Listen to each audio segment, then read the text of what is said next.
don't have the little iPads today. Yeah, that's true. We have had copies. Why is that? I was cold last time. No, I was cold last time, so I started wearing Martine's warmer always stuff. here. Martine was gonna be Seems away. cool I in here. think I'm sitting. One of these seats, I think One of that us. one that's right on, feels like a vent or something. So. No, it must be Jane. Yeah, Jamie right must above be us. her. It must be you for Did you have a good week? I'd have a good week. Yeah, and I kind of hope this weather holds I up just know until because that's what tomorrow. that's what they I need more of this. The rain was killing us. Oh, like I say, My yard looks so ridiculous. like I say, I'm sitting for verbal. Is your trash day Monday? It's Tuesday. Tuesday? Well, on Monday, that's our trash day, and when the trash person does the trash can, sometimes the lid's closed, sometimes they're not. And that afternoon, I came home and was walking my dog and looked, and I'd already taken my trash can, taken our neighbors during a roll. The regular, probably had it seemed like about Martine, there have been like Yeah. 2 committees over the the yard's next couple still of months. very soaked. Oh, man, it's so busy. Oh, for Windward? Yeah, I used to live Park Creek when I first moved here. I'm going to go ahead and, Lauren went down to get the iPads, but I'm going to go ahead and start the recording just to make sure everything's working correctly, okay? Just let me know. And if you would like to speak on a case, we ask that you sign in, and you can do this even after you walk out or whatever, but it's just easier for the minutes if we have your name and address in case we can't hear it on the record. Then when we went to it, we were part of the forest. And then we when that was not my. They're breaking them. Yeah. You could get into that name. But we only stayed there for a year because I couldn't handle it. It was too busy over there. Still is. I'd be trapped in my neighborhood. Oh, so much traffic.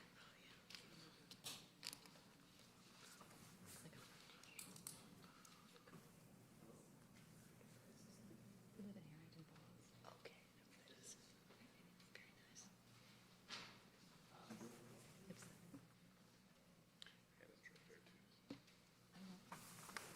Walk out on my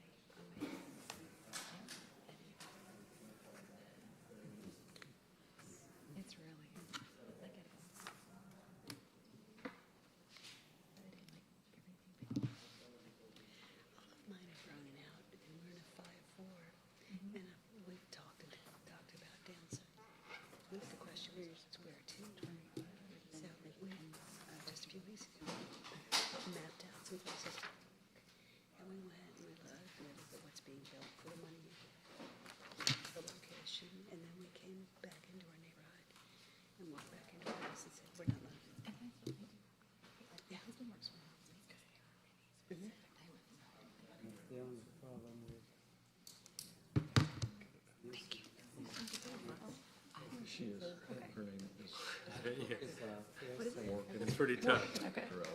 Here. Okay. No, I'm sorry. Lauren. Okay. I want Costa Rica.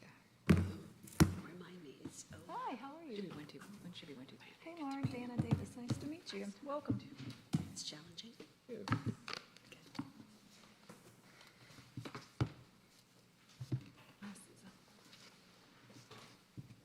But my, what a nice son, actually, last year, was able, got a job here.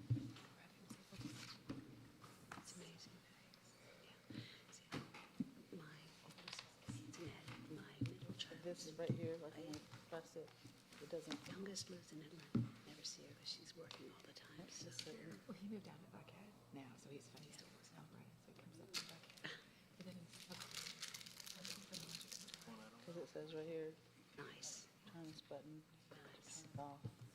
We did that. As it is, I'm going to have to wait. My daughter and her 2 are coming. This is a backup recorder. in July, because I guess you don't, it's really not great to be in Dubai in July. It's like 110 degrees. So she's coming here. I have a really good friend from high school that lives there. Okay, all right. It's pretty cool. Does this mean anything? What's wrong? It's weird. Yeah, and that's kind of what I lived in Brazil growing up. Yeah, kind of like tend to go to more the tropical. Do you speak Portuguese? I did. I did when I lived there, but I don't.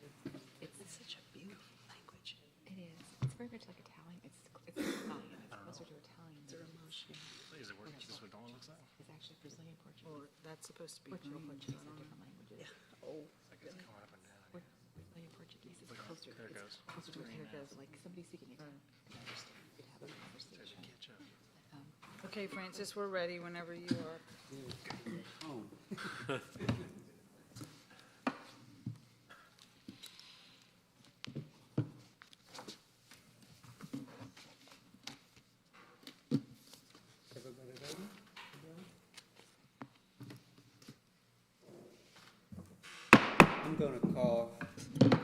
I'm going to call this May 6th Planning Commission meeting to order. Thank you for joining us tonight on a beautiful Thursday morning in May.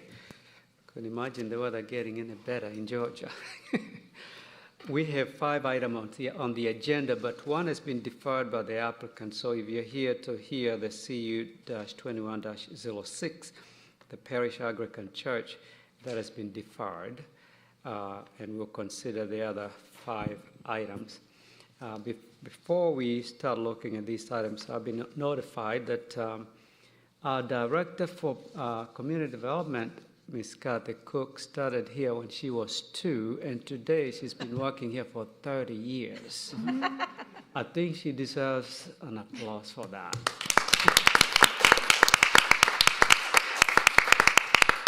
Thank you, Kathy, for serving our city so faithfully for 30 years. That's a lot of dedication to the community, and we appreciate the work that Kathy and her staff do all the time to prepare the agendas and work with applicants and the community. There is a reason our city is as good as it is, because we have great staff, and they do a very good job, so we appreciate that. We have the minutes for the last meeting on April 1st. What is the wish of the board? Mr. Chairman, I make a motion to approve the minutes from the April 1st meeting. Second? Motion has been made and properly seconded. Or in favor, please raise your right hand. Motion carries. First item on the agenda is MP-21-03/CU-21-05, Advanced Recovery Systems LLC Drug Rehabilitation Center. Ms. Kathy Cook is going to present.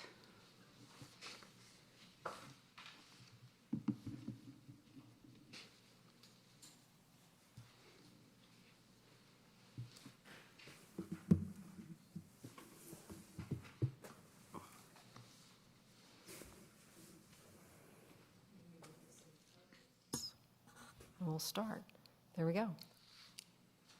Good evening, Chairman and Commissioners. The first item, the area shown to you on the screen in the block here.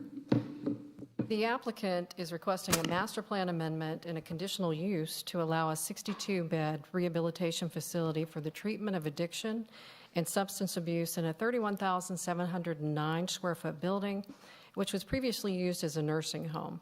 An amendment is also requested to the South Fund Master Plan to add congregate housing as a conditional use in Pod D. Subject property is located at 11725 Point Place. It's just south of the intersection of Upper Hembry Road and Point Place, kind of at the end of this cul-de-sac within this master plan. Property is zoned O&I, which is office institutional, and is subject to the South Fund Master Plan Pod D. Surrounding properties are zoned O&I also to the north, and Planned Shopping Center is located to the east. The former Harry's Market Whole Foods is located to the east, which is vacated at this time. The Arthritis and Rheumatology Center is located to the north. Taylor Oaks Subdivision is located to the west, and Hembry Forest Subdivision is located to the south. The master plan was approved in 1995. Very simple master plan. I'll put that master plan pod map up here.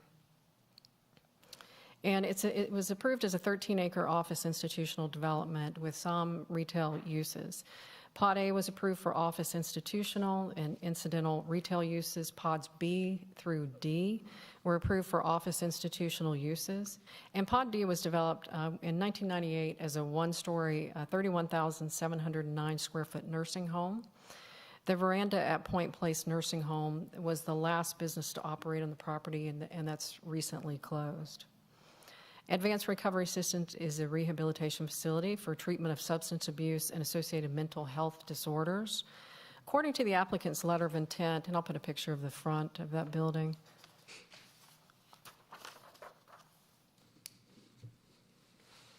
According to their letter of intent, the state licensed facility will treat people 18 years of age or older for alcohol and drug abuse, including on-site detox, as well as secondary mental health disorders, including mood disorders, personality disorders, and process addictions. Level of care offered at the facility would be detox, intensive inpatient, residential, partial hospitalization, intensive outpatient, and outpatient care. Clients will not have vehicles, and the applicant has stated that the clients are non-court mandated.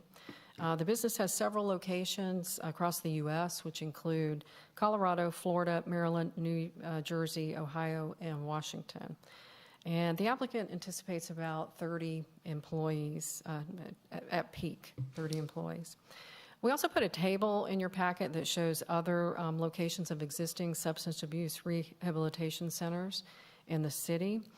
There are 5 facilities in the city. We have one that's a residential facility, which is the Sunrise Detox, located at 4500 North Point Parkway. It's about 3.5 miles from this location. And I do have a site plan. Of course, this is existing construction. As stated earlier, it's at the end of a cul-de-sac. It's developed already with the one-story, 31,709 square foot building, and which was the 62-bed nursing home. Entrance to the building and all but 4 parking spaces are located to the north side of the building. A drive aisle provides access to the south side of the building for just the purpose of deliveries here, so most of the parking's here. They do have the required 50-foot undisturbed buffer that's required adjacent to residential properties. That was required in our Unified Development Code, as well as part of that master plan approval several years ago. The traffic generation for the project is, for the proposed use, and it states that it would generate about 10 a.m. Peak hour trips and 13 p.m. Peak hour trips.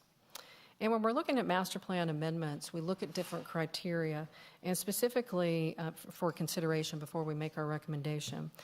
We looked at A, which states whether the zoning proposal will permit a use that is suitable in view of the zoning use and development of adjacent and nearby property. We found that it would be suitable as it relates to the use and development of adjacent or nearby properties, which are primarily developed with office institutional uses. There are adjacent properties to the west and south developed with residential. However, there's no direct vehicular access to the residential, so this is totally accessed from this commercial area. And also there is the required 50-foot undisturbed buffer along the south and west property line, and the applicant has agreed to install an 8-foot fence adjacent to the residential. That was something that was requested if it was from the residents if it was approved. We also have conditional use review criteria within our Unified Development Code. And going through those criteria, we'll look at number 1, access into and out of the property with regard to traffic and pedestrian safety, volume of traffic flow, emergency vehicles, as well as type of street providing access. We didn't find any issues with that criteria. 2, the extent to which refuse areas, loading and service areas, off-street parking, and buffers and screening are provided on the property. All of that has been provided with the original use in the building.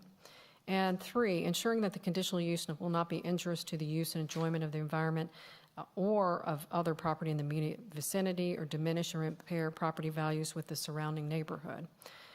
We found that because it doesn't have that access to the neighborhood, completely accessed through the commercial, and has the required buffers, again, there should not be an impact to surrounding property.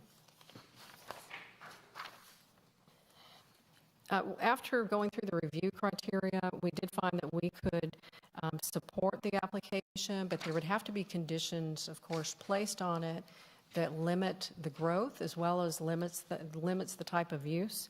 We're also recommending, if it's approved, that there's additional landscaping added where that's sparse, as well as the 8-foot fence. The applicant did notify surrounding property owners. We received over 100 letters of objection, and some of those were within a petition form to the applicant's proposal. And generally, the residents are concerned that the facility will negatively impact their property values. We also had the community zoning information meeting. That was on April the 14th. We had several public comments and questions and concerns over negative impact and things about property values. They were worried about cigarette smoke, where would the outdoor areas be located, as well as screening, and they also asked for the fence. After consideration, we are recommending approval with several conditions. 1, add congregate housing to Pod D of the South Fund Master Plan as a conditional use. 2, it shall be added as a conditional use at 11725 Point Place and limited to no more than 31,709 square feet, no more than 62 beds.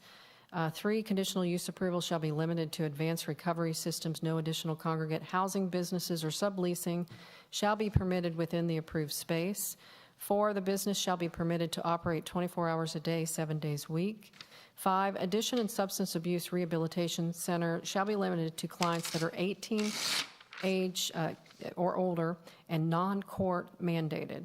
Services shall be limited to the treatment of alcohol and drug abuse dependency and treatment of secondary mental health disorders.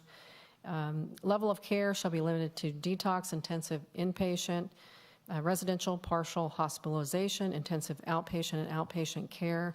No methadone clinic as stated by the applicant. 6, landscape shall be added to the 50-foot undisturbed buffer where sparse as approved by staff. 7, based on developer commitment, an 8-foot privacy fence shall be constructed along the south and west property lines. Fence shall be located to have the least impact to trees in the undisturbed buffer as approved by staff. And 8, the outdoor gathering seating areas shall be limited to the north and or east sides of the building. And that concludes staff presentation. If you have any questions, I'll be glad to try and answer those.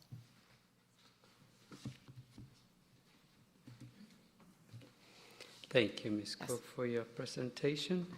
Where would such a use fit in a Alpharetta congregate buildings? Where would it fit? Yes. Well, this Type was zoning. most of those. It's a conditional use for congregate housing, but I'd have to pull that and see where it's allowed by right. But I believe most of the zoning categories are conditional, but I can take a look at that. Okay. Thank you. Any questions for Ms. Cook? I have a question. I've got a couple. So there's 5 other similar use facilities. I don't know if you would know this or not, but is there an unusually high number of law enforcement interactions with that facility? I mean, did you ask if that draws more than your average Sure. nursing home? We did check, and there's no concerns from public safety. Okay. That fence, is it a solid fence? Yes, that's what we would propose. And is there any way to see, I know the concern was with property values, is there anything that indicates that the property values in in the neighborhoods around the other 5 have been disproportionately impacted because of those locations? Not that we're aware of. The only research that we found was a study from 2019 that stated that there is not an impact to property values, but they said that there is evidence of impact to property values if you locate one of these within a subdivision. So not separated in a separate commercial area. Mm-hmm. You may hear of some group homes that are located in an actual house within a subdivision that allow this type of treatment. We did see some studies where that could have an impact, but nothing where it's in a commercial district that's adjacent. Okay, my final question. You listed the level of care. Who determines that they're not going beyond that level of care? Is it something that that they have to self-regulate, or will the city actually go in and ensure that they are not providing them the level of care as outlined? We have the fire marshal, of course, that regulates and does a once-a-year check. So that's something that would be specified on their business license also. So that's something we have the ability to check on. Okay, thank you. Kathy, I have a question about the conditional uses. I know that there's a lot of different things that could go in there. What would typically be some of the things that would be conditionally used for that particular facility? Well, this is the list that was permitted with the original zoning. It did allow a nursing home for elderly, office, school. It actually allows a commercial training facility at this location, barbershop, beauty shop, as well as a showroom, product display. So those are the uses that are allowed. So any other use for this master plan would have to come through for approval. For being conditional. Correct. Okay. Kathy, a quick question. Are there any studies available that would indicate how frequently there are calls for emergency services, particularly medical emergencies in a facility like this? Not for this particular facility, this type of facility. Most of the calls are for nursing homes. We actually did look at that for a recent case, and it was about 3.95 calls per day for nursing homes. But the public safety didn't have, a number where they're going to these facilities. And the reason it's 3.95 for nursing homes is because of state legal regulations. If there's a fall, they have to call for public safety. So that's not the requirement here. So there is fewer public safety trips. There are other medical practitioners there in that same cul-de-sac. Have any of them expressed any concern over this facility? No.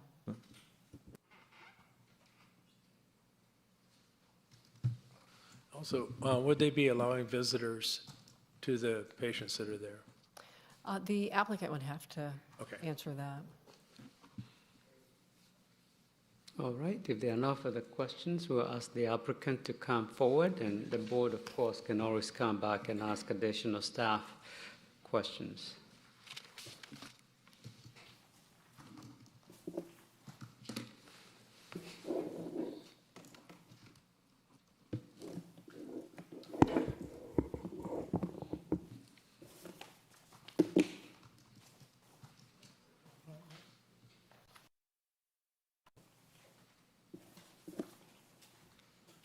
This microphone on, can you hear me? Yes, we can. Mr. Chairman, members of the Planning Commission, I'm Don Rollator. My address is 200 Foothills Parkway, Marble Hill, Georgia, 30148. I represent the applicant tonight, Advanced Recovery Systems, LLC.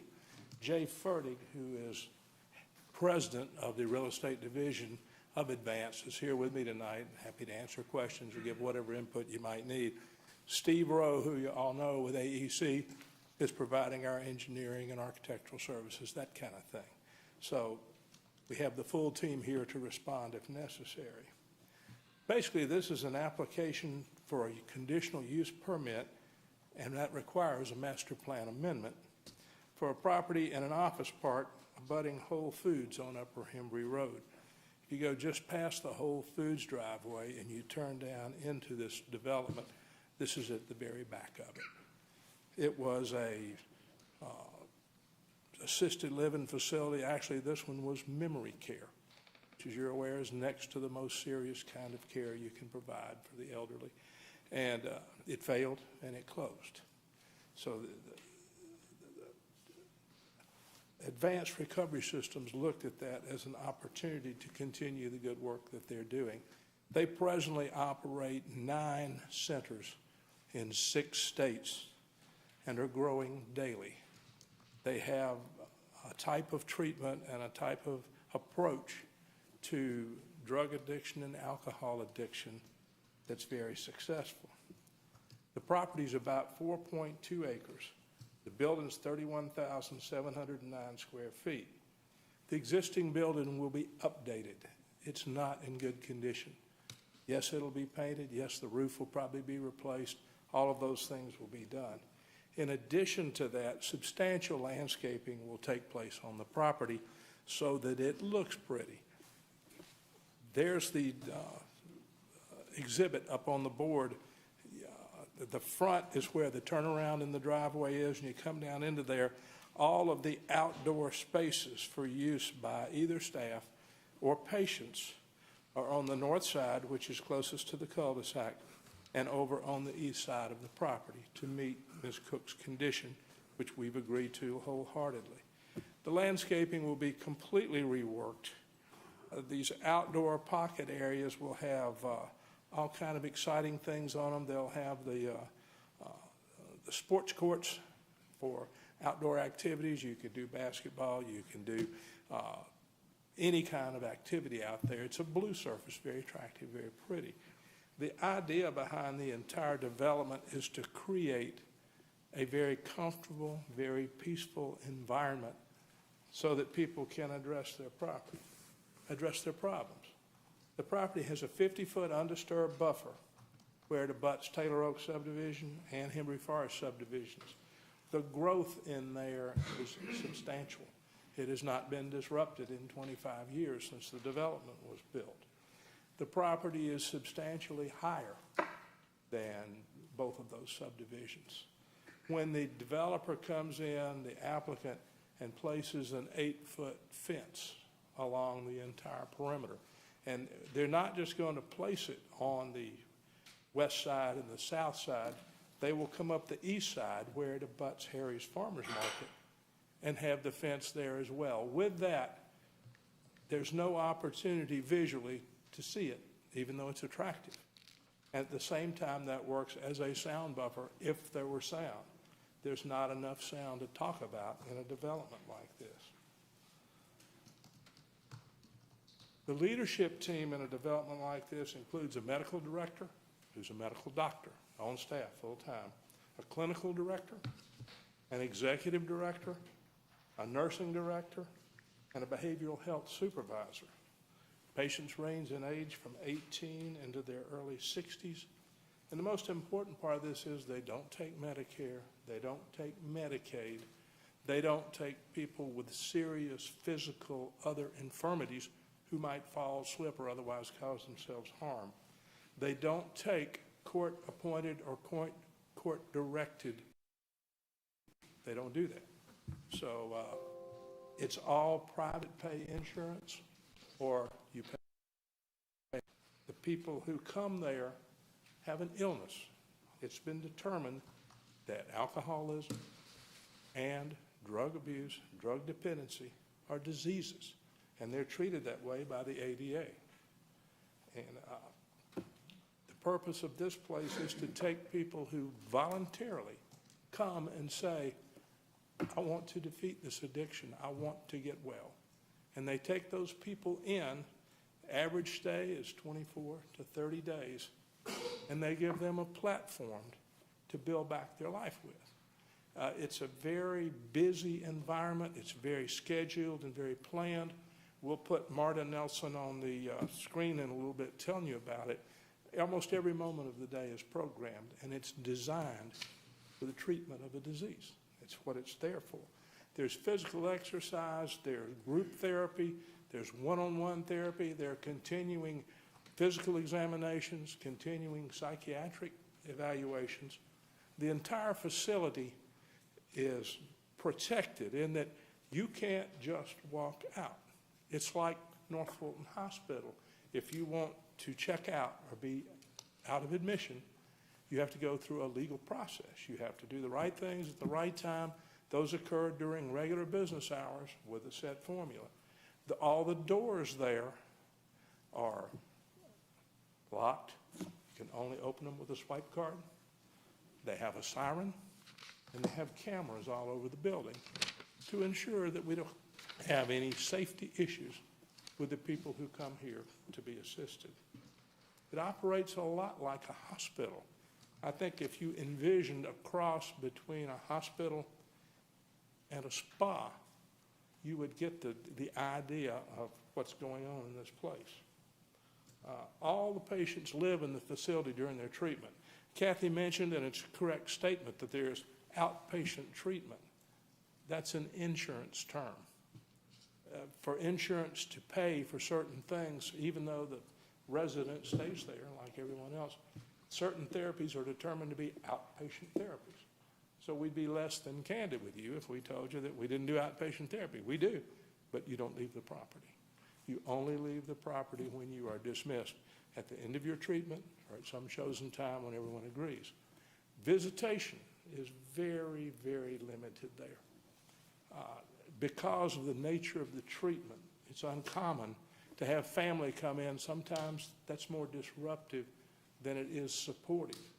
Now, on an ongoing basis, a particular medical professional may determine that, well, so-and-so needs to see his 10-year-old child, or so-and-so needs to see his mother who's dying. But as a day-in, day-out event, there's no visitation. Our patients don't have automobiles. They're not allowed that. When they leave the property or when they come to the property, they're delivered there with a pre-existing reservation. And if they don't have a way to get to where they're going when they're through with their treatment, we have a vehicle and we take them there. From an insurance standpoint, from a safety standpoint, from every standpoint, you have to control the environment and you have to look after your patients as if they were your children. So that's the way that the facility operates. Like I say, the average stay is 24 days, lengthy would be 30. It's not a sober living facility. Once you have obtained the treatment you need to combat your disease, then you go on to somewhere else. Advanced operates sober living facilities in other states and other cities. They're beautiful. They have cottages, they have condos, they have different things like that. This facility doesn't do any of those. This facility strictly deals with the patients who come there. It's not a psychiatric hospital. We don't deal with that. There are no restraints. You don't strap people in a bed. You don't have to put a helmet on them. We have people who are just like you and I and our neighbors and our families that have an addiction. They're otherwise healthy, functional adults. Average age is 38 years of age. The most commonly treated addiction dealt with in the facility is alcoholism. It's just the main one. We deal with OxyContin problems. We deal with hydrocodone problems.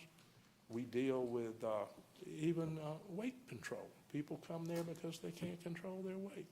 Whatever problem they have. Commonly these days we're seeing problems with Ambien, non-addictive drug to help you sleep. It's not non-addictive. Particularly common, my experience has been in women over 50 and some men, but they become seriously addicted to it, and that's the kind of thing they treat. I had a neighbor in Big Canoe who had the problem. She was no security threat, sweetest woman in the world. She got addicted to Ambien, and she had to go to a facility and get relief from it. She had to be cured. So this is the type of facility that's a benefit to the citizens. It's certainly a benefit to the people who use it. And it's a calm and soothing environment. We have on the average about 30 staff members there. So there's one for every 2 patients when the facility's full. 62 is full, and not necessarily will it be full at all times. But that's the way it's worked. All meals and housekeeping are provided by our staff on site. Very healthy food, lots of physical exercise. There's a gym there. And part of the treatment regimen is constant physical exercise on a scheduled basis. You make the head healthy, you have to make the body healthy. And that's the way they deal with it. Steve, if you could put up, help me with the sight line. Steve did a little look at the local subdivisions, and we did a cross segment.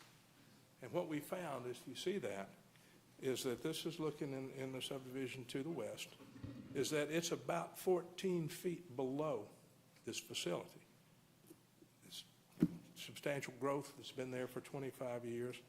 And with the 8-foot fence on the ground level or on the first floor level of a home in that subdivision, the sight line is blocked by the fence up to over the roof line of the existing building. So there's no site intrusion. There can be no people intrusion. Number one, they don't run away, they don't get out. Number two, we don't let them get out. And number three, they can't climb an 8-foot fence. If someone were going to leave the facility, they'd go up the road, toward the road. But it's not the experience that Advanced has in dealing with patients like this. There are people, as I said, who want to get better. They're saying, we cannot deal with this. It's running our lives. We can't do it alone. I think that's the key. You have to say, I can't fix it.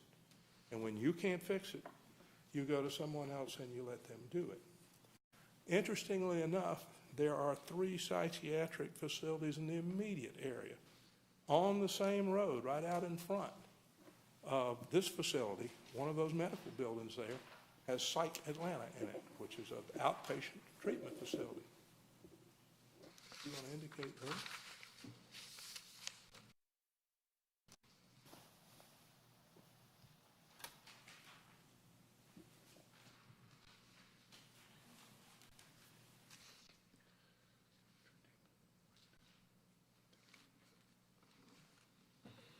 Put a marker on that. That's Psych Atlanta. If you come up on Upper Hembry Road and you take a left, before you get to the next subdivision and those 2 gray buildings that are there are 2 psychiatric outpatient facilities. Georgia Center for Psychiatric Services and Alpharetta Psychological Services. They've been there for some time. Dear friend of mine just sold a house in Hembry Forest on the other side there. I asked him about property values. He said, Don, I sold this house because I got more for this house than I ever dreamed in my wildest expectations I would get. It's a 25-year-old old home in Hembry Forest. The 3 facilities that are there are obviously not affecting property values. It's a wonderful area. The entire Roswell-Alpharetta area right now, residentially, is experiencing a market the likes of which I've never seen. I've been a real estate lawyer 45 years. I've done 9,000 closings. You can't get a house by dealing with somebody for a week and putting it under contract.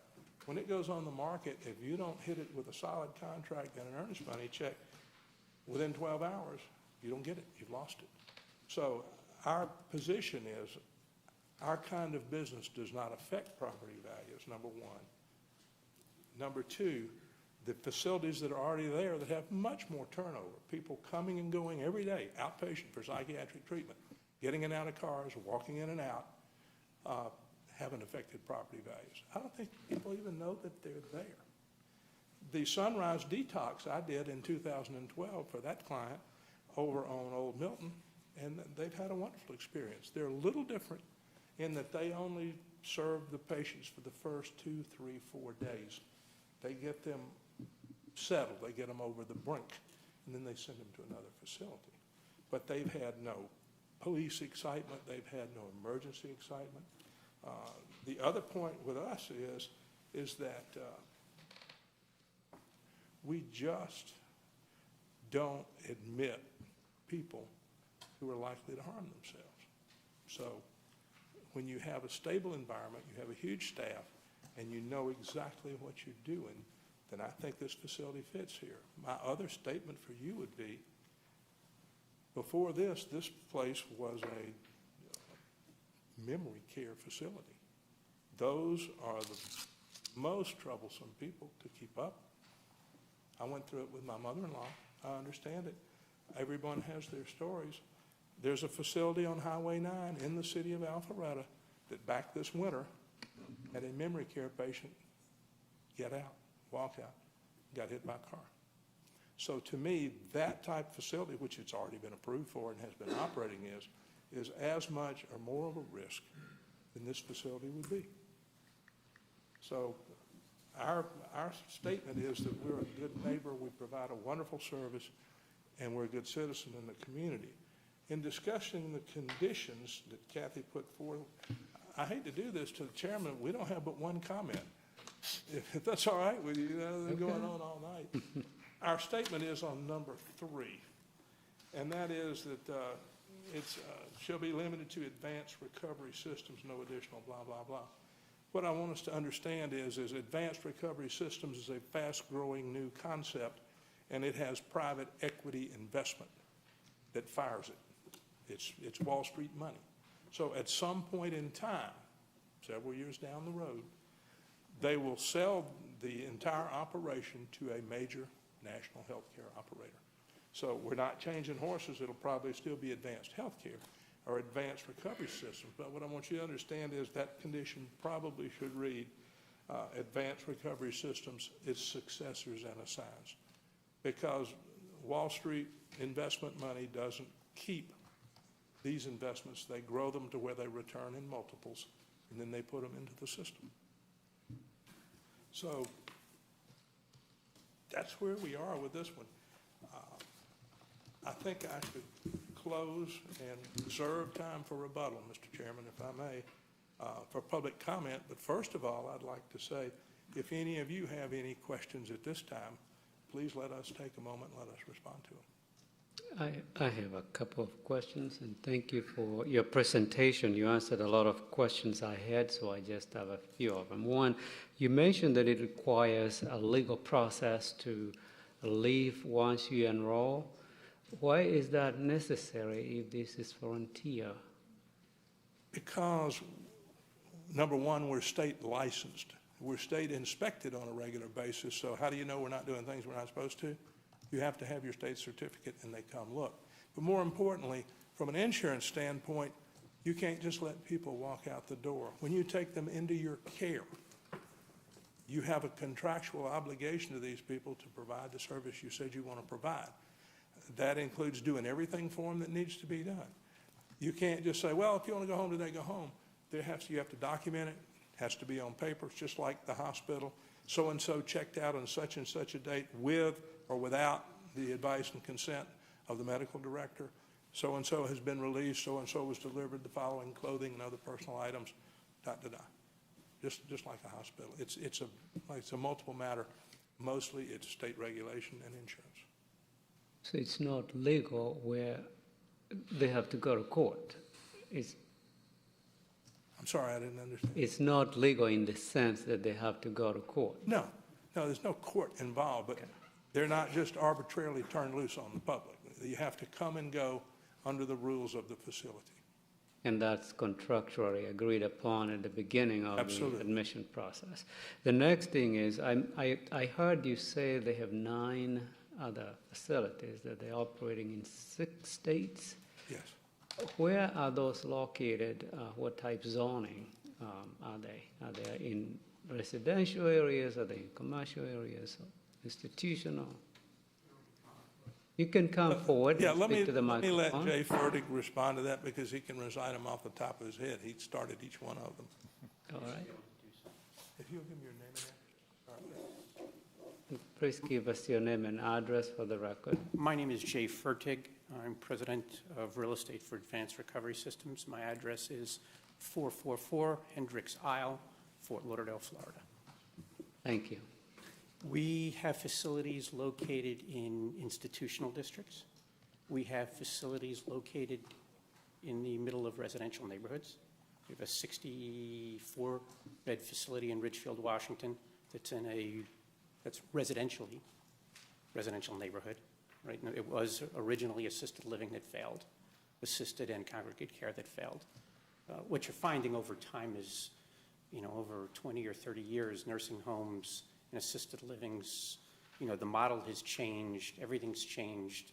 Insurance drives the world today, and a lot of facilities are going out of business. And that was one that we actually bought from private equity that had bought the note, all that. Let's see, we are in either, for the most part, I would say we are in institutional or residential districts. Okay, thank you. The other question I had was regarding the screening between that 50-foot buffer. I heard about the 8-foot fence. What type of vegetation density are you proposing to put, to shield between the residential? We've got that on the plan. I actually tried to walk around there today. I could not. On the side that the medical office is, I'm not sure if that's the east or west side, but I could not because it kind of falls off the face. I was in sneakers, and I could not. I was only able to walk around the left side of the facility. I could not walk around the right at all. There's too much fall. Yes. Okay, you can add. Before he goes to that, can I ask, before we switch to the vegetation, is that okay? I think he was going to add something to the question on vegetation. I was just going to answer typically in these areas where we're trying to fill in gaps within an existing buffer, we would probably use like little gem magnolias, different types of hollies that kind of fill in Savannah hollies, Nellie Stevens hollies, things that would help grow within that shaded environment, but also be a screen, further screen than the actual natural buffer there. So there's several plant material options we would have to be able to use it specific to the environment. And I did notice that staff approval will be required for Absolutely. any type of screening. Okay. Jamie? I'd like to follow up on a comment you made there. So is it, in general, is the business model of ARS to identify facilities like this one, repurpose them, or are you also looking to build ground up? We actually, both. Ground up is honestly considerably more expensive. Just if you would do percentages, we did a ground up facility that I completed just when COVID started. So last March, got a CO March of 2020, cost $26 million. Our joint venture partner is Cooper Hospital. So we frequently partner with a hospital. Cooper is our true joint venture partner. We just opened about 2 months ago. And it's just a far more expensive process. We'll put millions of dollars into this building. There's no question about it. You can look at it. You can see it. I sat out there today. It needs it. But you're still not going to be at $26 million. So to then follow on that, if I understood you correctly, part of the assisted living business model has a life cycle to it, and that where communities added assisted living capacity, is it reasonable for those communities to anticipate increasing vacancy and those kinds of facilities becoming those businesses? I'm only an expert in what I see. In other words, I'm the real estate guy. I don't know how an assisted living operates. I don't know their model. But I see more nursing homes on the market right now than assisted livings. But you will see, I'm starting to see more of assisted living coming on the market. I got you. And the reason I was asking that is if ARS has identified a growth opportunity, if we can refer to it as that, and it is being matched or mirrored by a challenge in another space, but with comparable kind of facilities, whether it will become a little more common for these kinds of conversions to come before planning committees. And that's why I was asking if 100% the case. Okay. It will be in front. I go in front of planning commissions often. You don't find something in a zoning code generally that says, sure, go ahead, put a residence treatment facility in. Yeah, that's why I was asking that question. And the last question I had was, why this location? What attracted you to this particular location? Georgia has a need. Blue Cross actually has a need in the state. And we do a lot of business with major insurance companies, whether that be United, Blue Cross, Cigna, and some others. I mean, There's a need in Georgia. The particular location, where you're putting it now, is there Because something, in some ways, any you other have to look at it, that the consideration? building's not too old, that you have to knock it down and spend $20 million to build a new one. But it's old enough that you can spend millions of dollars and renovate it and beautify it with fountains in front and things like that, that you would typically see right now at a brand new assisted living. Yeah. You go to one of the Brighton spaces, for example, you see the fountains, you see the chairs in front, all that, that's what we create. It's just less expensive to do it if there's an existing building than if you would, build the ground up. Okay. Any further questions? So go ahead. I have a question. I'm wondering, I know this is probably difficult to answer, but what is the success rate of treatment? What I can say publicly is our success rate is superior to those that are others that are in the business. I can say that for a fact because Cigna has recognized us with their gold standard, which meant we have a lower rate of recidivism than others. Okay. We are the company that's partnered with the International Association of Firefighters. We have a facility in Maryland. Only firefighters and first responders. There are 305,000 members in the union. They chose us, and that, for example, is a Cigna Gold Seal facility. Oh, I just want to kind of partner with that, because I looked at, according to the AMA, you said recidivism. I look at that as relapse from criminal. To me, it's more like relapse from drug addiction, which is not criminal, but 40 to 60% relapse, according to the AMA. So you're saying you're much below the 40% then? That I can say. I'm no medical professional. I'm just the real estate guy. Okay. And I'd like to follow that question, and you may not be the right person to answer, and maybe Mr. Rollator is. What is the treatment model that ARS follows? Is it medical? Is it behavioral? Is it hybrid? Or is it alternative? Best person to answer that question would be our chief nursing officer. I can get her on the phone. She's not able to travel, but I can do that. It wouldn't be me. It's a medical model. We're run by an MD. So that I can say. First of all, the ownership of our company is two physicians who I've known a very, very long time, who are both anesthesiologists, had the largest anesthesia company in the United States, and started this business and with private equity backing. But we are a medically based company. And following on that, what's the average length of stay? Used to be 32 days. Now it's in the 20s, and that's not determined by us. Unfortunately, that's not determined by the patient. That's determined by the insurance companies. They're pushing everybody towards true outpatient care, and now telemedicine. Okay, They determine everything. thank you. I had a question related to security. So you were talking about the staff that's on site earlier, but you didn't say there would be anyone for security on staff. Is that correct? Our BHTs, our Behavioral Health Tech Service Security. Okay. But the entire facility is cambered. Okay, so we were saying the doors are all locked and there's alarms and of such. You were saying the case of the assisted livings or the nursing homes where there's still that one patient that gets out. What is the security plan that you guys have in place? Well, first of all, the doors just don't open. The doors have a delayed, there's a delay open. The only way the doors open right away is if the fire alarm goes off. Okay. Fire alarm goes off, the doors are free, because obviously that's life safety. Beyond that, you know where anybody goes because they're on camera. There's a delay, so there's a beep at a door, okay? The behavioral health tech who's on that corridor 20 feet away is there in seconds. They can't, before somebody can get out the door, staff is there. When you're talking about 62 beds that generally, there's not one of our facilities that's 100% occupied. Not at all. So let's assume the number's 45, which would be fairly successful.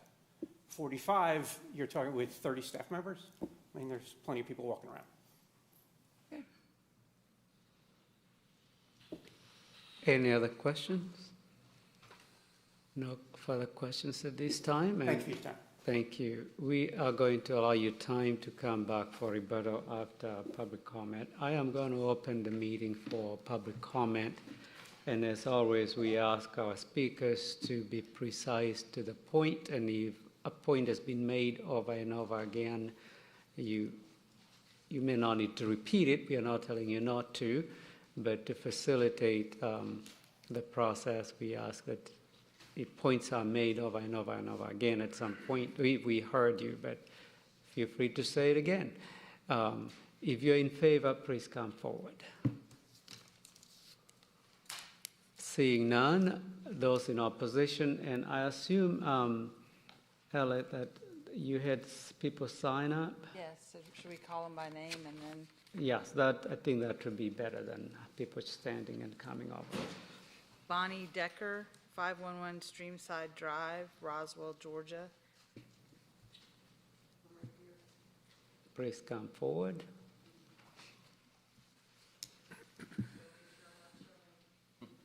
Take your time and be safe.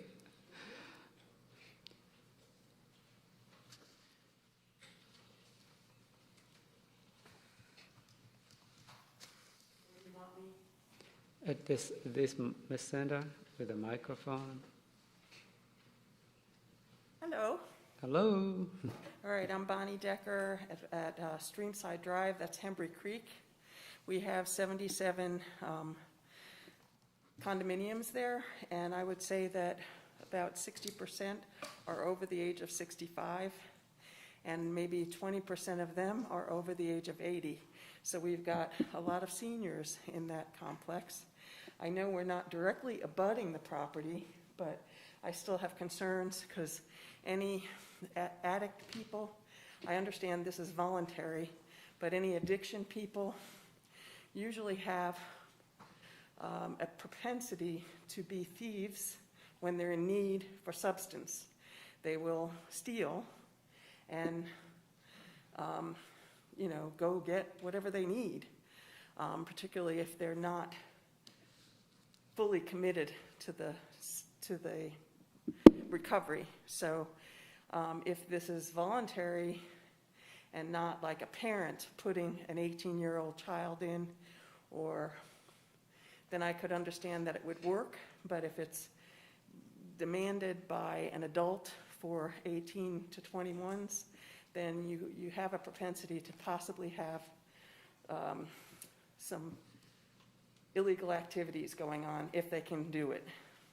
My other concern is they're talking about a privacy fence. What is it made of? An 8-foot privacy fence? Is it wood? Is it metal? Is it, what is it made of? So those, I am concerned about property values, but I'm also concerned about the residents. We're in a gated community, but you can still come in through that back fence that abuts the property that is one of the adjoining properties. I can't remember which one. Okay. So those are my two concerns. Theft, type of fence, property values. Theft, type of fence, and property values. And property values. Those are the all three. I noted. Okay. Yes, and whether they can, because they could certainly climb the fence from the subdivision behind us, but not come in our front door we're right off of Hembry Road, not Upper Hembry. So, but they could come in the back way, and people have done that in the past. So I would be concerned about the kind of element that would be going there, attending, and particularly the 18 to 21-year-olds who are forced by adults to be there. Okay. All right? So should I sit down or?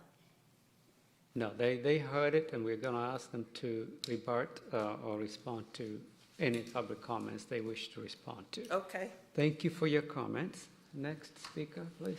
Forgive me if I mispronounce, Pavon Vina, 1140 Taylor Oaks Drive, Roswell, Georgia. Would you like to speak, sir? All right. Do you want, no? Dawn Fix, 1120 Taylor Oaks Drive, Roswell, Georgia. Yes, please. I'm going to move this if I can. Didn't know I had a limited time, so I will do my fastest talking ever. I am Dawn Fix, 1120 Taylor Oaks Drive. Thank you for the opportunity to express my objection to Advanced Recovery Systems application. First, I'd like to address two things in the report. There were 96 letters at the time. There are double that at this time. It is also reported that they had not received any comments ARS had not received any comments saying they were opposed to it.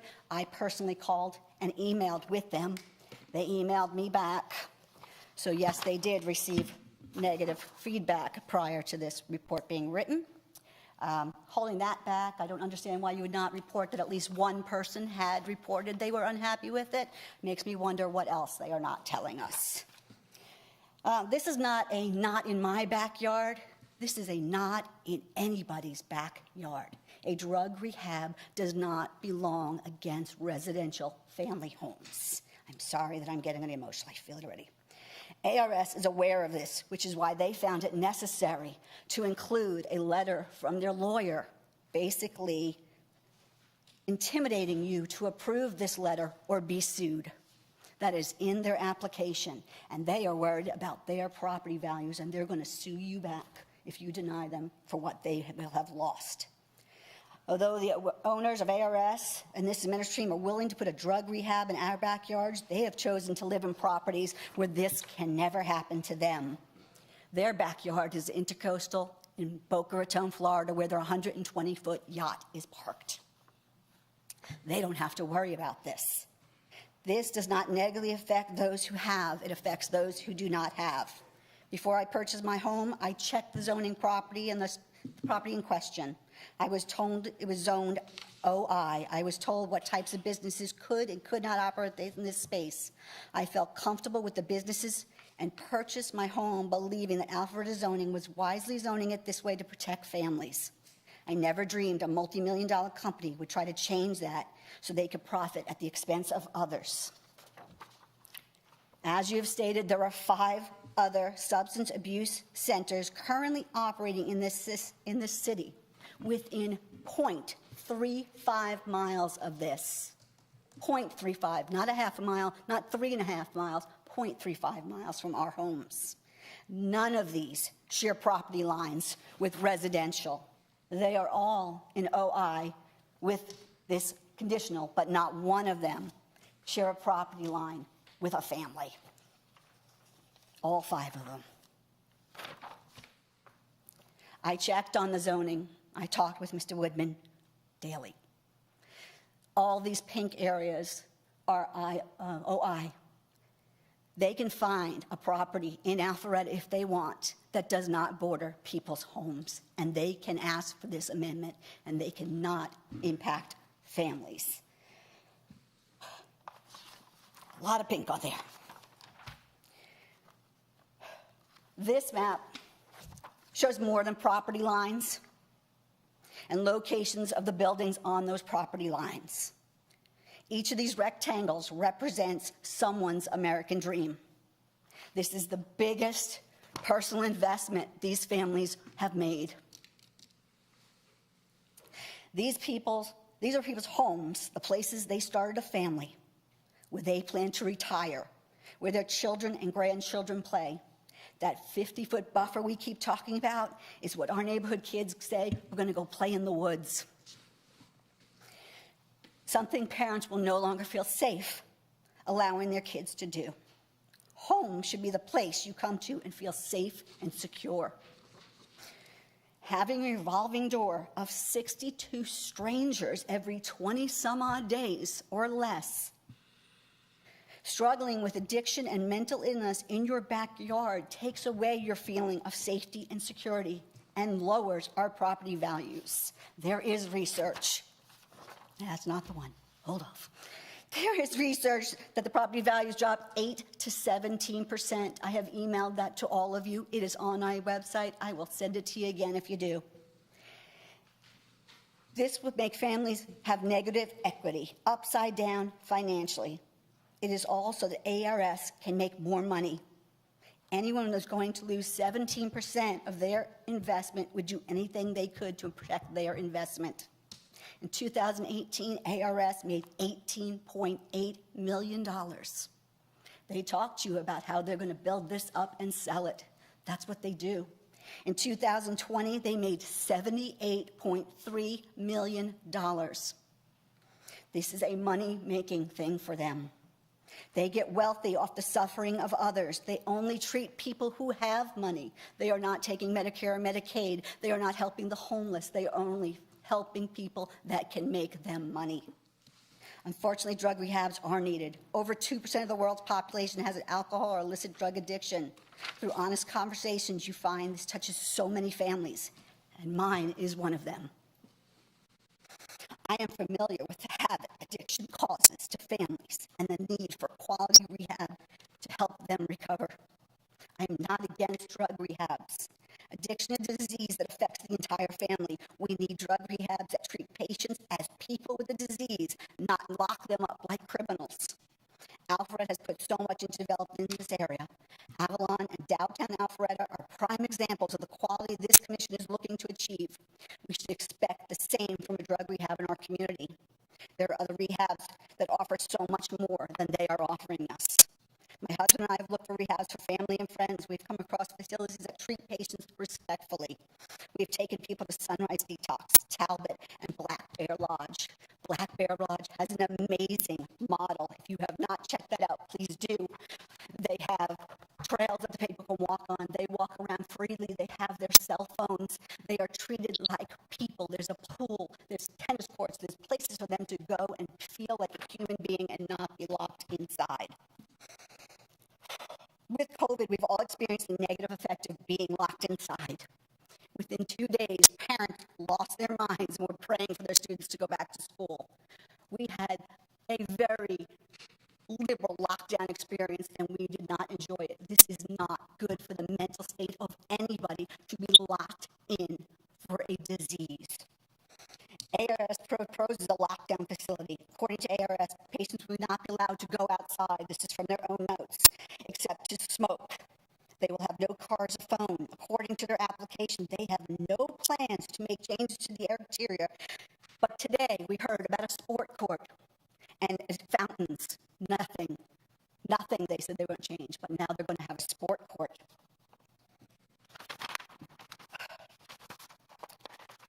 Residents will be taken like cattle from their confinement to the building to a fenced-in patio with no covering, rain or shine, cold or hot. They will be taken outside the elements for supervised smoke breaks. All day long, residents in Taylor Oaks and Embry Forest will smell the cigarette smoke and hear the conversations. Conversations from that memory care facility were very family-friendly, and yes, we could hear them. They were a fantastic neighbor. There were no issues with them, and I've lived there 20 years. The conversations of 62 strangers in a drug rehab will inevitably turn to what they have in common, as we all do when we get together with strangers. From my personal experience, these are not so family-friendly conversations. These are conversations we do not want our children hearing and coming back and telling us about. The offer of a two-sided fence on a four-sided property, which has now been up to a three-sided fence, is a hollow gesture at best. A three-sided fence keeps no one in and no one out. Additionally, the erection of this fence will inevitably require the removal of established trees which currently provide a veiled view of the facility. In the application, sorry, I was supposed to turn pages, but I'm very angry. That is their smoking area. That is what they're penned in, and they will be smoking in rain, sun, or shine, nothing over their heads, nothing to protect them. That is the view they will have of the solid wood fence that will block their view of the rest of the world. That little square is where they can look outside and see what's going on. There's the two-sided fence ending at their property, clearly leaving Taylor Oaks and Henry Forest open to anyone who wants to walk through. In their application, they talk about their treatments, the different disabilities and the different dependencies that they will be dealing with. They talk about partial hospitalization and intensive outpatient care, and they say that is just an insurance thing. Why are they asking for this? For insurance, or is it if once approved, does that mean they will have patients coming and going freely? Are they setting it up so they can offer outpatient as well in the future because you've already approved it? You asked about them coming and going. They mentioned Washington in their Zoom meeting. I called the Washington Police Department. I was told that they received many phone calls when people left the facility without approval. The callers were all told, there is nothing we can do.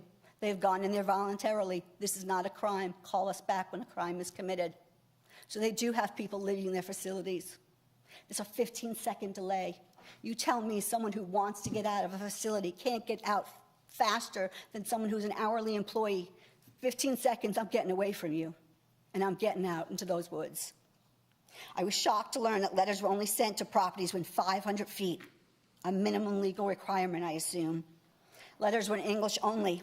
I went door to door. I met all these people. I have spoken to everybody in Taylor Oaks, Henry Forest, and several other neighborhoods. These are good people.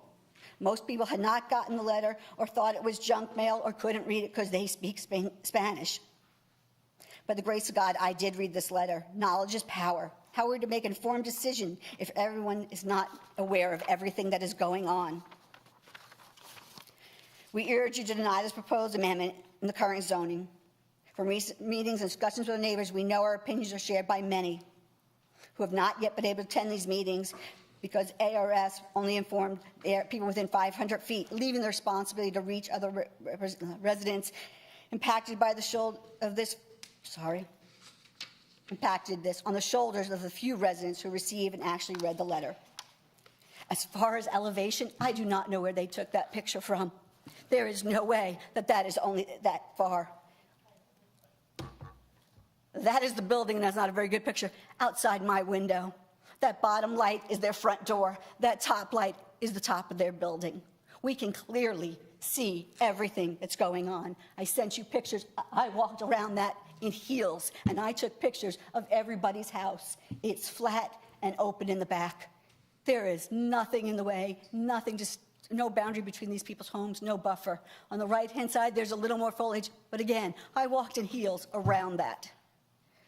There is not enough, and again, this does not belong in residential. There's plenty of property for them to find. I don't know anything about real estate, I'll help them. I don't know anything about zoning, I'll help them.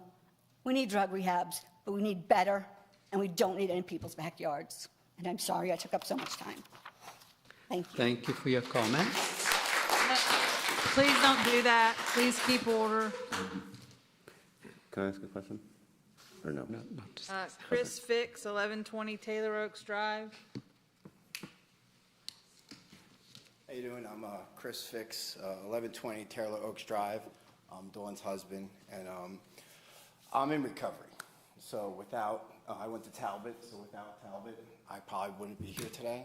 So it's a little difficult because it's it's a recovery center. I love what recovery centers offer people, but also I'm a realist, and it's not zoned for that. Our home was picked specifically because we knew nothing behind us is going to be interfering with our family and what our dream was. My neighbor has 5 kids. It's literally my backyard, and I'm not making this up. I mean, you could see the whole light. You know, the light that shines through my back door is from the facility. The background with the woods, our kids played there. You know, so if this goes in, there's no way any of our kids, all my neighbors down here, are going to be able to play there anymore. I love the idea of a facility, but it's about money, and I understand that. It's a facility already made that has beds, and it's beautiful. I've been in there. I volunteered there with my program when it was a memory care facility. I wouldn't blame them for wanting that. That's a fantastic place, but the bottom line is it's not zoned for that, you know, for a reason. You know, these other places, Sunrise, they all live in the right zoning, you know, and they have facilities. And if they get approved, they could do whatever they want. And I know what outpatient is. Outpatient is now we're hosting meetings because that's extra money. Now we're hosting aftercare. I did it. I'm a certified counselor too, so I know all about this, the percentages. It sucks, sorry. Rehab, it's tough. It is not an easy thing. I'm coming up on 4 years. It's not easy. I have meetings I go to. There's plenty of great meetings in Alpharetta. There's great people in Alpharetta. It affects everybody. Students of that I've had. So it's not the point that it is a real rehab in my backyard, so to speak. It needs to be somewhere else. Sorry. It needs to be in the proper zoning. I mean, it really does.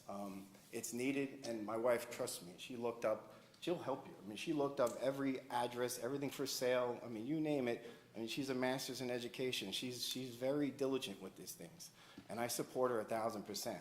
I implore another rehab facility because the ones that are around, you know, you can only have more. They're full. You know, I had to look around to finally get my friend into Sunrise, you know, in an emergency. I'm like, hey, where else can I take him? There's not a whole lot of options, but there's a whole lot of people who need help. I definitely know that, me being one of them. I know what worked for me. I could only hope that in their model, they can find a nicer area, a better area that is zoned appropriately and do what they have to do. I know they help people. This isn't about a crooked, company trying to come in. No, they help people. I know that. It's not about disputing that. It's got to be in the right area. I want to feel safe, and I'm one of them. And this was tough. This was not easy for me when my wife was researching this, because I'm a hypocrite. And I had this in my head, but that's not the case. It is just not in the right area. And if it was me, I volunteered it somewhere. I'd go to meetings. I'd be happy to speak on my behalf as a counselor. These people in rehab centers also need the mental health. And me being a mental health counselor, they're dual addicted, and I get that. They're stabilizing these people. And it ain't pretty. It's not, and I love to say it is a spa. It's not a spa. I mean, if you go to any rehab, they can have nice amenities, but these are people in crisis, who would clawing at their skin, and they are voluntary. So you don't have to get a court order to leave there. You want to go, you go. You go when the insurance tells you, unfortunately, and I know that. It's ridiculous how insurance depends on, or just is dependent upon the people's sobriety. Sorry, you need another week. Sorry, insurance is going to pay, and you're out. A guy, hope somebody picks him up. I hope they have a ride, and I know I'm assuming that there would be transportation and everything provided for these people, but at some of these places they don't. They're literally out on their own. They want to go, they can go. They're not court mandated. I'd almost feel safer if it was a court mandated place, because then I know they can't leave. Then they're in jail. They go right from there to prison. And I wish there were more facilities that cater to the people who can't afford it. We're in Roswell, Alpharetta, where the people have money, and when they have good insurance, they're fantastic. And I get it, and I understand it, but I just, for the life of me, there can be a better spot for this, and she's not joking, and she will help you find it. It's not about against a rehab, because we need more and more and more. Our mental health in Georgia sucks, part of my French. Rehabs aren't there available for the people that need it, and I lived it myself, so I just wanted to say my 2 cents, and coming from somebody who, I lived it, I went through it. It's definitely needed, but just in the right area. There's a reason why they make those areas. There's a reason why they don't build them in residential. It's the safety. We have hundreds of homes that will be affected, and I just don't want that for our neighborhood. So that's what I got. Thank you. Thank you for your comment. Next speaker. Please refrain from uploading. It delays the length of the meeting. We appreciate it. We are listening, and so I did not say that in a negative way. So you understand that. Next speaker, please. Linda McElroy, 125 Taylor Ridge Court.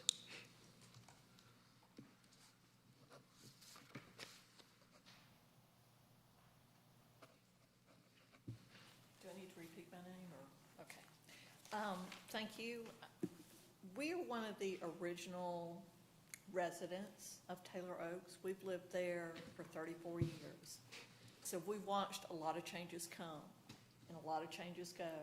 There has been pasture land, there has been Harry's, there has been Whole Foods, there has been commercial building closer and closer and closer to the subdivisions. I don't feel that you people are giving us all information. First of all, this is a neighborhood filled with small children, with elderly, although I'd like to think I'm not elderly, but I know I fit in that group. Yeah, technically I think I fit in the group. But we're there all together. I'm hearing that there's going to be a fence. In the paperwork it says it's going to be on the south and west, then we hear that it's going to be on the south and west and east, then it's brought up that it's going to be a perimeter. Okay, so now all we know is there's going to be a fence. 1 side, 2 sides, 3 sides, 4 sides. Nobody seems to know that. The other thing I don't understand is when you talk about staff, there's going to be 30 staff to a patient ratio of 62. So are you telling me that there are 30 staff members on every single shift? Or are you really telling me that there's 30 people and there's 2 shifts, 3 shifts, so that's 10 to 62 or 30 to 62? I can also tell you in the past, we won't say how many years ago, but it's been quite a few. I lived down the street from a prison.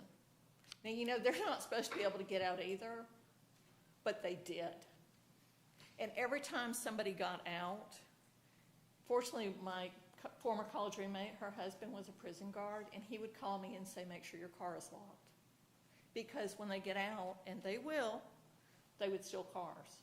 We're worried about theft behind us. I'm worried about theft in the neighborhood, I mean, with cars, et cetera. I don't want small children out playing and being confronted with this. We have enough problems at the end of our cul-de-sac with teenagers going out and smoking drugs in the woods. We've called the police so many times for things like that. We're a concerned neighborhood, and we need to keep this as a neighborhood where people live safely. Thank you. Thank you for your comment. Next speaker.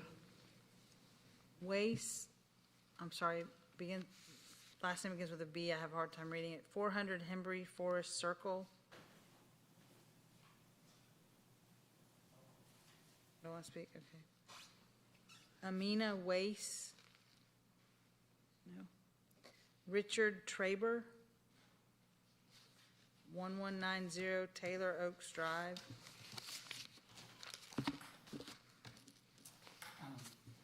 Hello, everyone. First of all, good job, both of you, and for the neighborhood. I'm going to try and be as nice as possible. Now, about me, I got multiple sclerosis. I'm 60 years old. I'm on disability. But I came up here in 1997, bought in a neighborhood, and unlike my brothers and sisters, I saved my money so I could get into a nice neighborhood. And I have 5 kids, 4 girls, 1 son. My second daughter, along with my oldest, are in Kennesaw State University. They all went to just past our neighborhoods, Hembry Springs and Open Points Middle School, and we're zoned for Milton. Now, because I grew up in Miami, Florida. Please face the microphone. I was born in Miami Beach. I grew up in South Florida during sex, drugs, and rock and roll into Miami Vice, and I know all about that stuff. I actually still own a rental property in City Oakland Park, which is essentially Fort Lauderdale. And as I grew up, I knew that South Florida was turning into the southern New York City. And it's become that, and it's gotten worse. And because I own rental property, and my 2 older sisters, the one passed away, the other one retired, they're realtors, but I knew about real estate long before they did. And when I bought into here, and the reason I didn't go back to Florida is because of all the crime, all the drugs, all the scams on Medicare, Medicaid, and everything else, and the big money, and the people who take advantage of that. So what I'm going to tell you, which you already know, is it's about money, and I'm cynical. I think a lot of this is self-serving. I got to take my hat off to these guys coming up, admitting they're realtors and selling things. His friend sold the place and left. Yeah, because they're going to bring, bottom line, drug addicts and alcohol next to our neighborhood. Now, I understand how these guys work because I've met a number of them in Fort Lauderdale where they come in and they say, yeah, these rich guys, no, they're not court mandated because, stuff like Ben Bernanke, Helicopter Ben dropping money on the market. And so, of course, real estate has went up because they've diluted our net worth. And so, again, a lot of people don't follow the financial markets. They don't really understand the money printing and how it works, but there's certain people who do, and they know how to scam the system. So they're not looking to really help people. Sure, they're saying that. They're going in to do deals to help people with money, and the numbers on this, and the rehab on this, is not so good. And what I would say to you is this a lockdown facility or not? We can go over all the particulars on that, but to me, if I would have known this sooner, I would have researched this organization, which, by the way, is a limited liability corporation, which means if something happens, they have limited liability. if one of their patients get out and hurt somebody, still somebody hurt a kid, whatever, mental disorder, or they're doing the DTs, or they're, looking to steal something and somebody gets hurt, who do you sue? Well, it's a limited liability corporation. And when they talk about staff, okay, a lot of these places, even in North Fulton NFCC, where they have a thrift store, up until the COVID, they had Roswell police there at the little store, the thrift store, where, people go. Are they going to have security guards there or police there or anything like that? There's so many questions here that it surprises me. And again, Dawn, great job. When I look at this, I got to ask you guys, Mr. Perkins, Mrs. Davis, Mr. Bendel, Mr. Kang Yu, Mr. Attic, Mrs. Waylock, Mrs. Mandel, Mrs. Taylor, Mr. Graves, I don't got your name there, but okay. In my opinion, you have to ask yourself, would you accept this facility being put right next to your neighborhood with your kids? Because when I look at this, you got all of Alpharetta. Why are we putting it right there on the border of Roswell next to two neighborhoods? Like Dawn pointed out, there's other places. So I'm asking all of you individually, would you accept that right next to your neighborhood? I don't think so. In these other facilities, minus the one, they're outpatient. We're talking about inpatient. We're talking about the controls. We're talking about liability. And yes, it's a noble thing. But to me, why not put it next to a hospital? Better yet, put it next to the Alpharetta Police Department. Because when we say, oh, it's not court mandated, a lot of these people, yeah, they're borderline. Or they knew someone in the department. And so to me, I get real upset about it because we can sit here and do wonderful sales jobs and talk about all these other things, but the bottom line is they're coming to make a profit. Otherwise, the profits wouldn't be so great. They're making an enormous profit. Then they're looking to flip things, and off they go. No liability. Now, you know about the real estate. A lot of people are coming in working for the banks. They're going to buy a house in your neighborhood, fix it up, and sell it for more money because they know what's going on in the big picture. And in the meantime, your property goes up and you're paying higher taxes. I don't want to pay any more higher taxes. I'm on disability. I'm on a fixed income. I got to get 5 kids all the way through college. And so when I sit here and I watch you guys, and I don't know if I'm the last speaker, but I'm sitting here watching Dawn go rapid fire through all this, and I'm looking at you guys. I'm looking at you guys saying, are you paying attention? Are you really saying to yourself, you want this next to your neighborhood? So I would ask y'all, raise your hand. You want a facility next to your neighborhood with your kids in your backyard, which is happening to Dawn and Chris, I believe?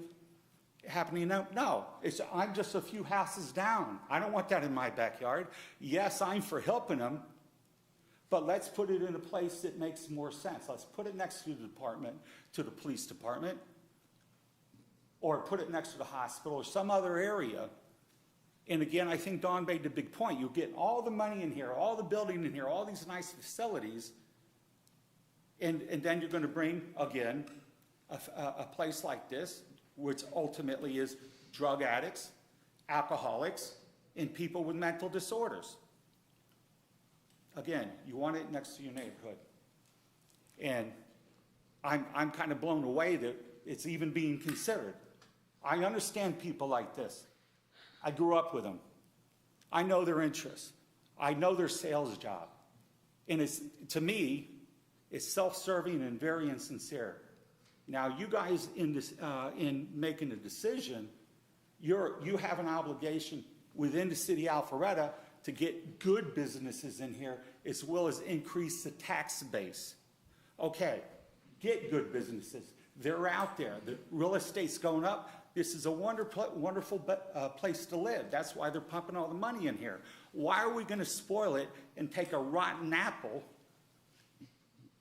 Don't let the one rotten apple ruin everything else. And that's what you're considering here. The taxes and the revenue you get from that isn't going to be good in the long run. That's my opinion. And I thank you for listening to my comments here, and I hope you guys think about that question. Do you want this next to your neighborhood with your kids and all that? We don't. You've heard it, and I hope this is recorded, because I think with Dawn going through all of this rapid fire, I'm not sure everyone was hearing that. When I first came in here and listened to this woman here, it's like you guys already made up your mind. So I thought it would be futile for anyone else, including myself, to stand here. But I'll tell you this, the reason I didn't move back to Florida is because the quality of the neighborhood, the quality of the people, the quality of the schools, etc. And when you do something like this, I'm sorry, things go down. And I'm sure that if we got all of the facts on this corporation and the locations and everything, and we had time to do our due diligence and research, we would find that the outcome in those places is not so good either. And so to me, if you're not sure about the decision, I would say at least delay it a little bit and do more due diligence.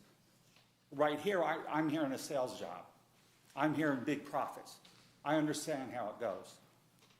But you also have an obligation to health and welfare of the city of Alpharetta, as well as the neighbors. We're technically on the border of Roswell. All right, I guess that's it. Thank you very much. Thank you for your comment. Next speaker, please. Peter Burgu, 300 Hembry Forest Circle.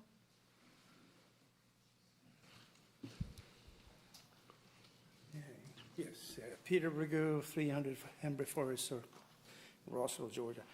I have just a practical issue.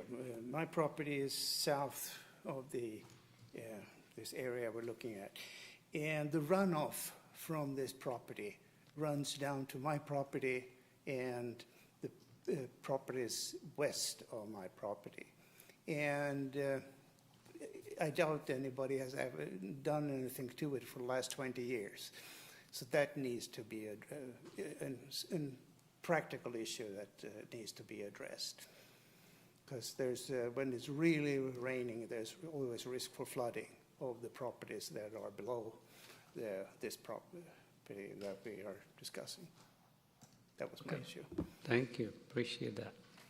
Next speaker. Dennis Rice, 4204 Harris Ridge Court.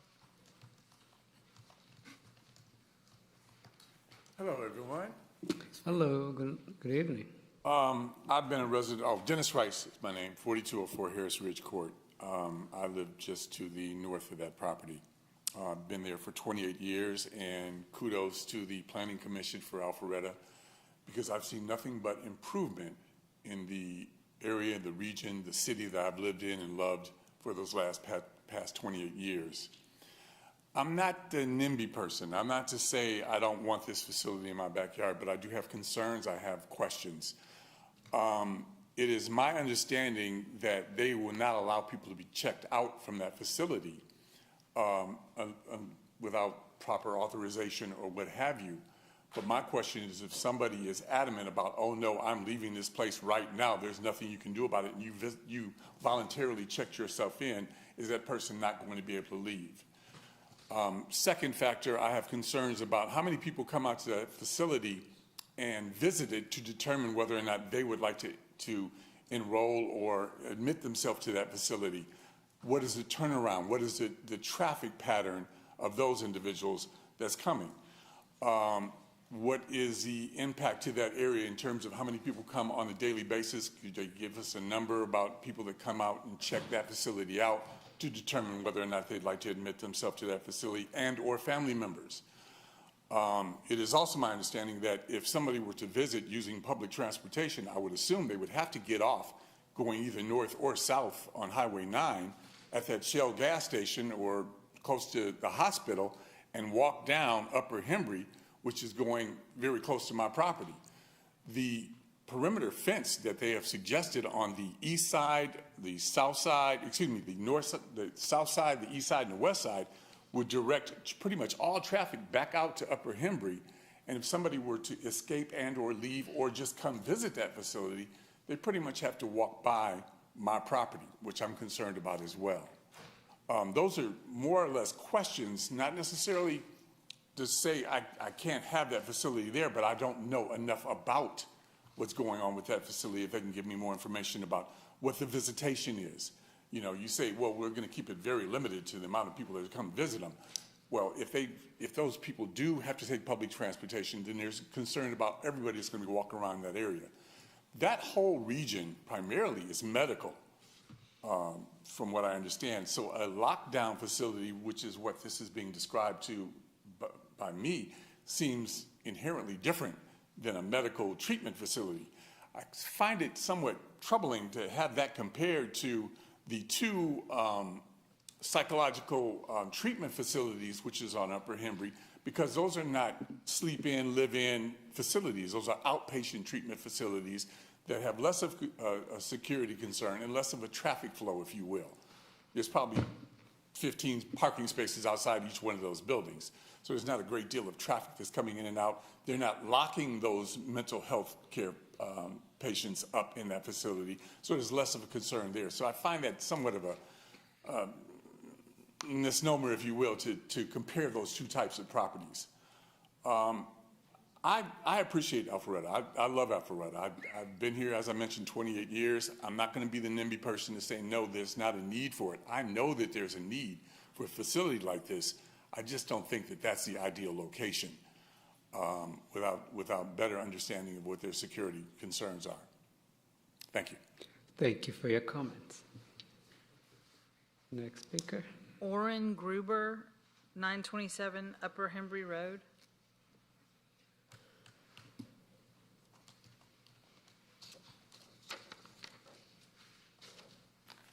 Good evening, City Council members. My name is Orrin Gruber, and I live at 927 Upper Hembry Road in Roswell. I think it's pretty clear to see that there's some pretty intense opposition to this from all the residential neighborhoods that are around this site.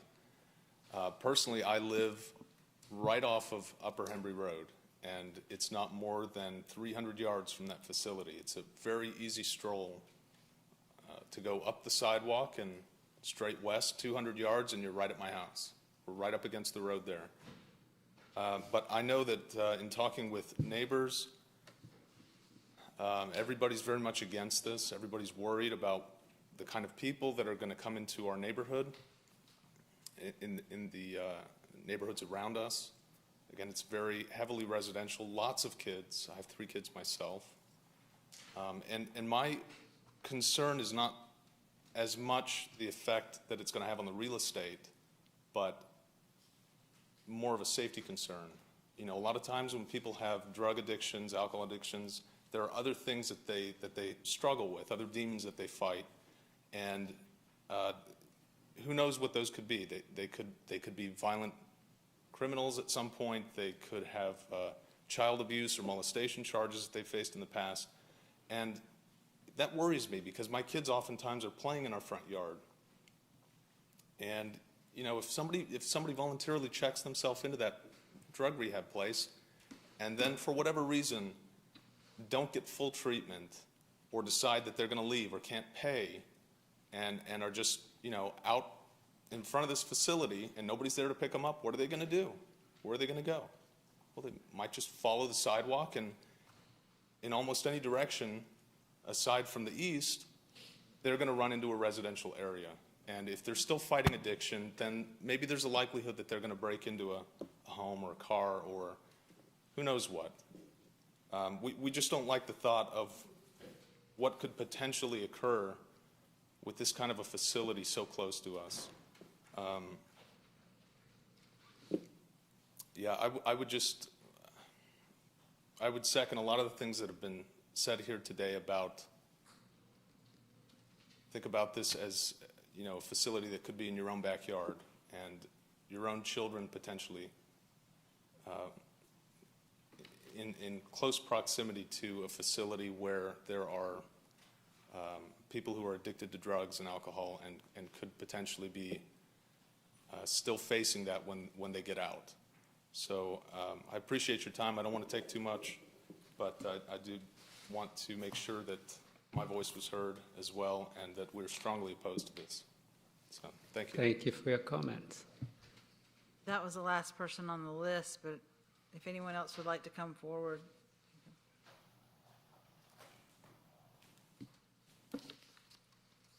Hello, thank you for listening to all of us. My name is Britt Argo. I'm at 1090 Taylor Oaks Drive, exactly 4 doors down from the Fixes. I actually, from my backyard, can see the facility directly in the lights. I've been a resident since 2001, so for the last 20 years, the Alzheimer's Treatment Center there has been very quiet at night. There's no one outside. The lights are dim. It has been a great neighbor. The other properties right in front of my house are the 3 other daytime medical facilities, which are just doctor's offices that people can drive in, park in the front, spend an hour and leave. So at night, this street is very quiet. And my biggest concern is with a 24-hour, 7-day-a-week facility that's going to be a lot more people who are transient, who are allowed to come outside unsupervised. I'm going to have a lot more noise in my backyard. My biggest concern is I'm one of the only ones on the street without a backdoor fence. I can actually walk out of my backyard, and in 5 seconds, I'm in their yard. I like seeing the trees, and unfortunately, my biggest concern is with their patients walking the street just for the exercise they're talking about, walking around, even if it's just for a minute, they're going to come through my backyard to walk through all my neighbors. So personally, it's going to cost me about $4,000 to put a fence up just to have that security on our street. Now, of course, they can walk to the end of the street, make a U-turn, and come and walk through our neighborhood at any time that they want to. We are very, very close. I was a real estate agent for 15 years, and I can personally tell you, working with hundreds of clients, our biggest concern with my buyers, with families, was what backs up directly to my property. And Drug Rehab Center is one of the 20 on the list. It's probably near the top, where if I went to another facility or another area anywhere in the metro Atlanta area, if there was a drug facility behind, my buyers wouldn't buy from there. And unfortunately, now that I'm going to be living behind one, it's going to really impact how I would ever futurely sell my property to another family. I have a daughter who's 13. She likes to camp in the backyard. I'm not going to feel comfortable having her sleep in the backyard with people that can come and go at all hours of the night. I'm just not. Another thing, as a real estate agent, I worked with appraisers, and they would show me the appraisal report on properties. And they actually have a place on an appraisal report in Georgia where they check off, is there something behind the back of the house, the property, that negatively impacts the value? And it's a checklist with 20 things. Drug Rehab Center is one of them, just like a prison or a chicken farm. It automatically deducts 15 to 17% of the property value for what you back out to. And so I can definitely, from a real estate standpoint, say that this is going to affect our property values and also our feeling safe in our own backyard neighborhood. Thank you. Thank you for your comments. Please come forward.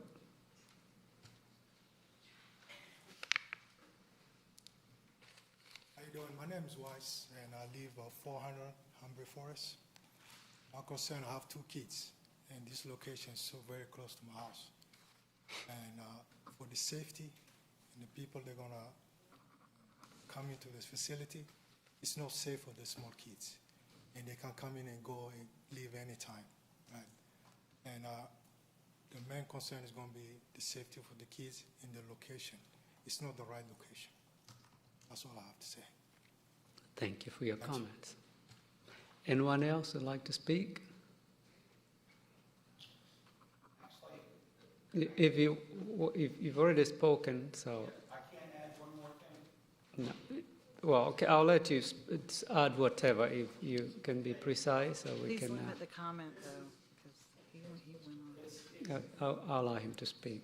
Yeah, I apologize, but it's concerning. I didn't understand alcoholism until much later, and let's say the past 10 years. So I'm 60. The past 10 years, I've come in contact with alcoholics. It turned out my oldest sister, who died of cancer this past year, was a functional alcoholic.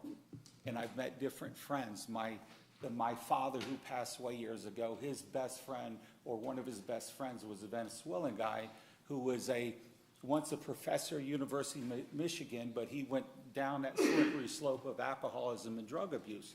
And every time he rebounded back up, he then fell off the wagon. And the last time I was in Florida, I had to take him to the hospital because he had two big things on his head.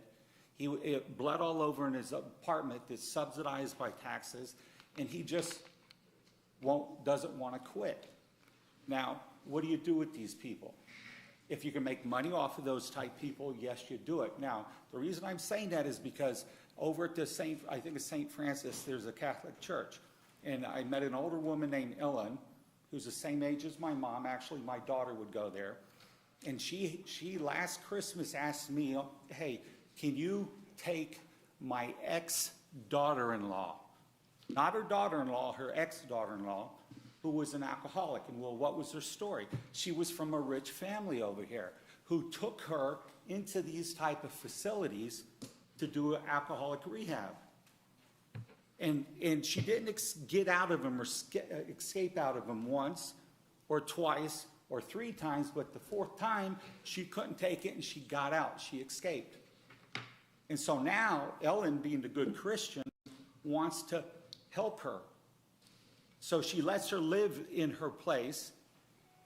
And I told her, you're being an enabler. Anyways, she sent me a video of that, and eventually she had to get the girl out of there. And so you have some people who maybe will be able to be rehabilitated. But you have statistically, and someone here was mentioning it, a whole lot more of big statistics where they can't rehab. And so locking them up or what, yes, we need that. But to me, the best place to do for these people is put it next to the Alpharetta Police Department or some of these other places with the zoning that Dawn pointed out. Next to our neighborhoods, again, ask yourselves, do you want this next to your neighborhood? And so I feel for those people, like Chris was saying, but I just in clear conscience want you to say, would you want that in your backyard? Would you want to run that risk? All right, thank you very much. We usually don't do that, but we did it today. Any other person would like to speak? Hearing none, I'm closing public comments and ask the applicant to come forward. You have as much time as you need to rebut. We've spent a lot of time already. I don't intend to get over flowery with my presentation. I think what you've heard tonight is a classic definition of NIMBY. Oh, it's a great thing, but not in my backyard. I don't think that's where we're coming from here. The type of facility that this is the newest on the market. It's state-of-the-art. It has a greater cure rate than average. It does the things it's supposed to do. It's in an office and institutional zoned piece of property. That's where it's supposed to be. Conditional uses for this type use are granted in O&I zonings. It's not in a neighborhood. It's next to one. The Sunrise facility on Old Milton Parkway is in a piece of property zoned O&I. It's where it's supposed to be. I guess what I really want to say to you is that people who are strong enough to understand and accept that they have a problem and strong enough to deal with that problem are not a problem anywhere else. If there were going to be a problem, it would have been with people who lost their senses and were there in memory care and had no control over themselves. They might be physically strong as you or I, but they've lost. They didn't have a problem then.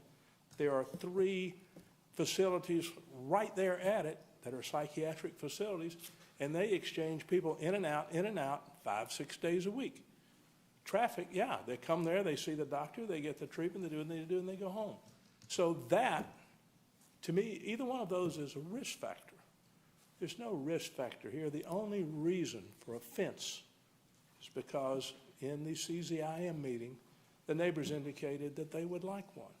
It has a 50-foot undisturbed buffer. It has a steep drop off of both of those sides. Am I withdrawing it? No. We're more than happy to build the fence.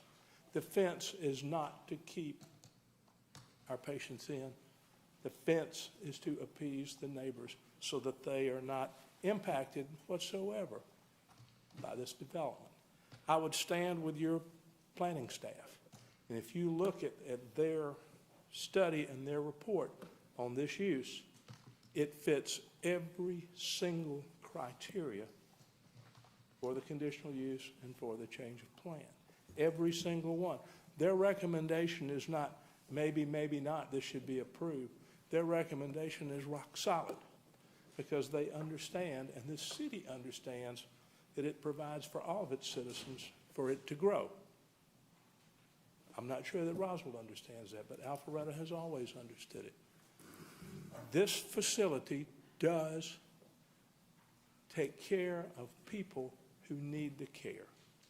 It doesn't impact anybody else. It's not a lockdown. There are no chains in there. There are no straps. There are no restraints. There are people there trying to get well. Those people are your neighbors, your kin, your friends. It runs deep and it runs wide. I had a friend of 35 years who we lost his son, not to OxyContin, but to heroin laced with fentanyl. His friends were scared to death to let him lay there on the floor and die. Very good friend in Roswell, who was a judge there for many years, lost his grandson. Same story. If he'd gotten help, maybe that wouldn't be the case. But there is no, oh, put it somewhere else. Do you want to go and get treatment when you're a normal, otherwise human being, and be next to the police station? These people aren't violent. These people are in need. My statement to you is that your staff has analyzed this. Your staff is professional. Your staff has 30 years experience. Your staff has experience with psychiatric treatment facilities. I think that you can rely on that staff and make a good decision. So I would ask you to approve this, both the conditional use and the change of the plan. I would ask you to add the words successors and assigns to where it says advanced care, because one day it will get so. That's just the truth. I don't know how to tell you anything else. So, with that said, before I leave the podium, I would like to ask you if any of you have any further questions of me or Mr. Fertig or Mr. Rowe, please feel free to ask them. I know this has run long, but we've got all the time you need. We don't want to take your time unnecessarily. Thank you. The board can ask any questions even during the discussion, but if you have any questions, you can ask it now, but even after the rebuttal, you can still ask questions. I have a question. Has there been any discussion, to your knowledge, of, based on one of the comments that was a public comment, about limitation of exterior use to certain hours? Limitation of Exterior use. So it'll be an operation 24/7. Has there been any discussion about? It hasn't been any discussion of it. Okay. I wouldn't say that we're opposed to it, but there's just been no discussion. Okay. I just have a question. I just have a question. Did you look at how many properties were looked at in this area before they settled on this one? I have no idea. Did you look at other ones? We looked all over. Okay. That's not, this wasn't something you zoned, and you looked at several other properties as well? Okay. They hired a professional real estate agent who's here tonight to find them the best location he could find. So he had the resources of the computer these days with whatever's available on the commercial market. He can find it. I have, after listening to all the public comments, it seems like one of the prevailing thoughts is that there's a real concern about safety for children and that sort of thing. And so that, to me, I'm wondering to what degree should that be a concern in that? In other words, at their other facilities or other facilities that this company does not own, is that a real problem? And do we have any statistics to back that up to say that? No, I have no statistics at this point other than to tell you that we don't have interaction with the police departments. We don't have interaction with anybody but an ambulance now and then when someone's sick. But we don't have behavioral upset in our facilities. Yeah, the kind of, the way it seems like it's been portrayed is that it would be something that would be happening on a regular basis. And I know that one case in itself would be horrible, but I feel like we're kind of getting the image that this is just really a bad place. And it's not, it's a good place. It's not a bad place. The people that go there to get better. They volunteer. They're not hardened criminals. They don't carry chains and knives. There are no drugs on that property. They don't get to them. So when they come there, we're not saying, well, drug addicts bringing this and that or bringing booze. No, sir. There's no illicit drug. There's no alcohol. There's nothing they can get their hands on to support that addiction. The goal is to give them a reason to not have that addiction anymore.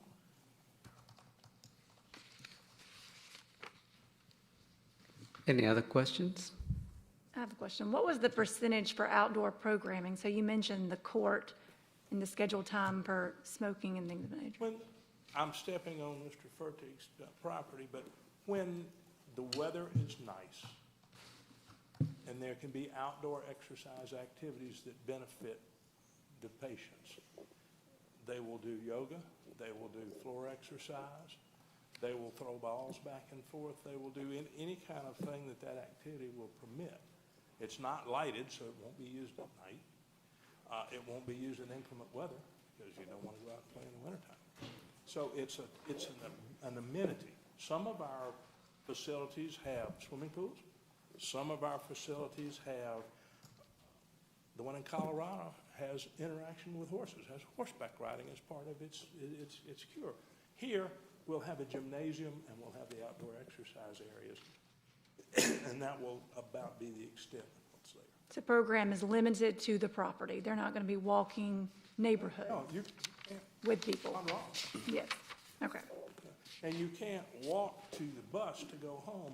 If we're dismissing a patient and that patient doesn't have their own means of transportation, the facility provides them transportation to where they're going.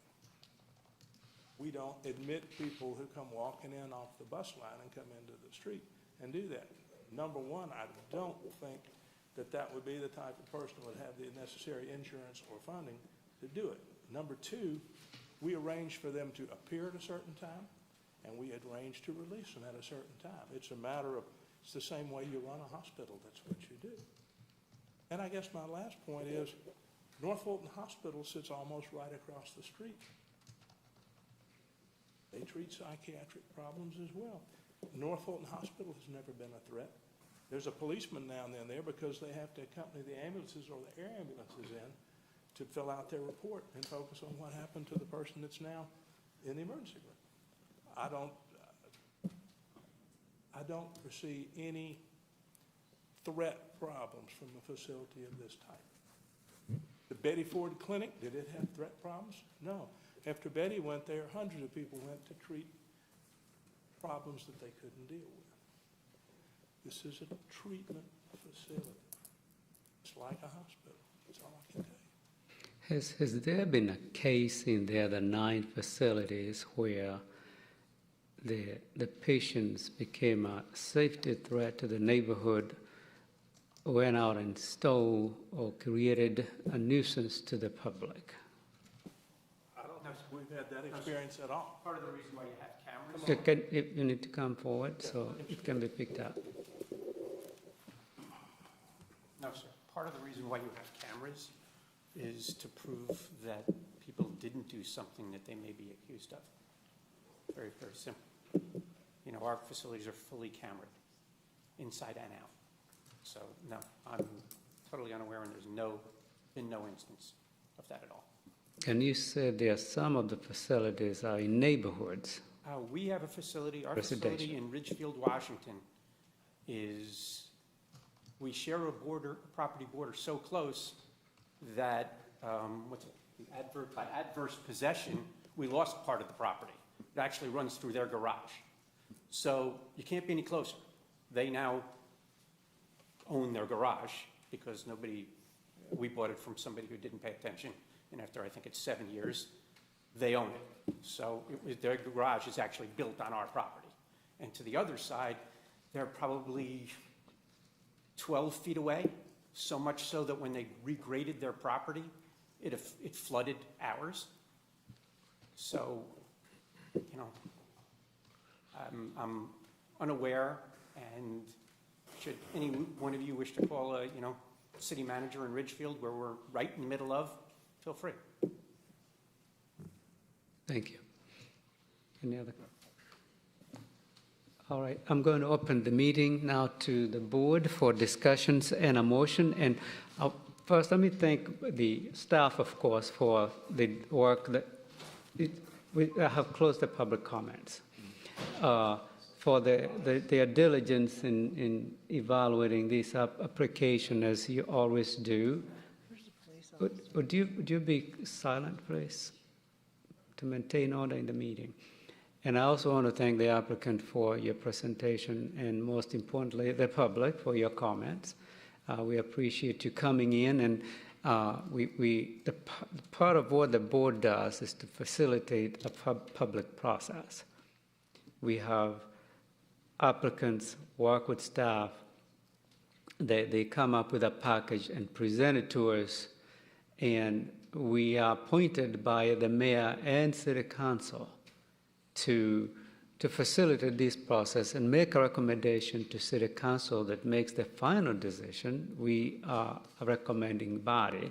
So any decision we make here is not final. What is final is by the governing authority in the city, which is the city council. In situations like this, I've been in this board now going on to 12 years. I'm losing count. I know how deliberative this board is. When you speak, we listen. We read the packages. We get them in advance. We get emails from citizens, and we look at them, and we also, of course, listen to you talk. And they are very deliberative. I cannot remember any decision that they made I can say was wrong. So you can rest assured that the process that we go through to make sure that all parties are protected is thoughtful.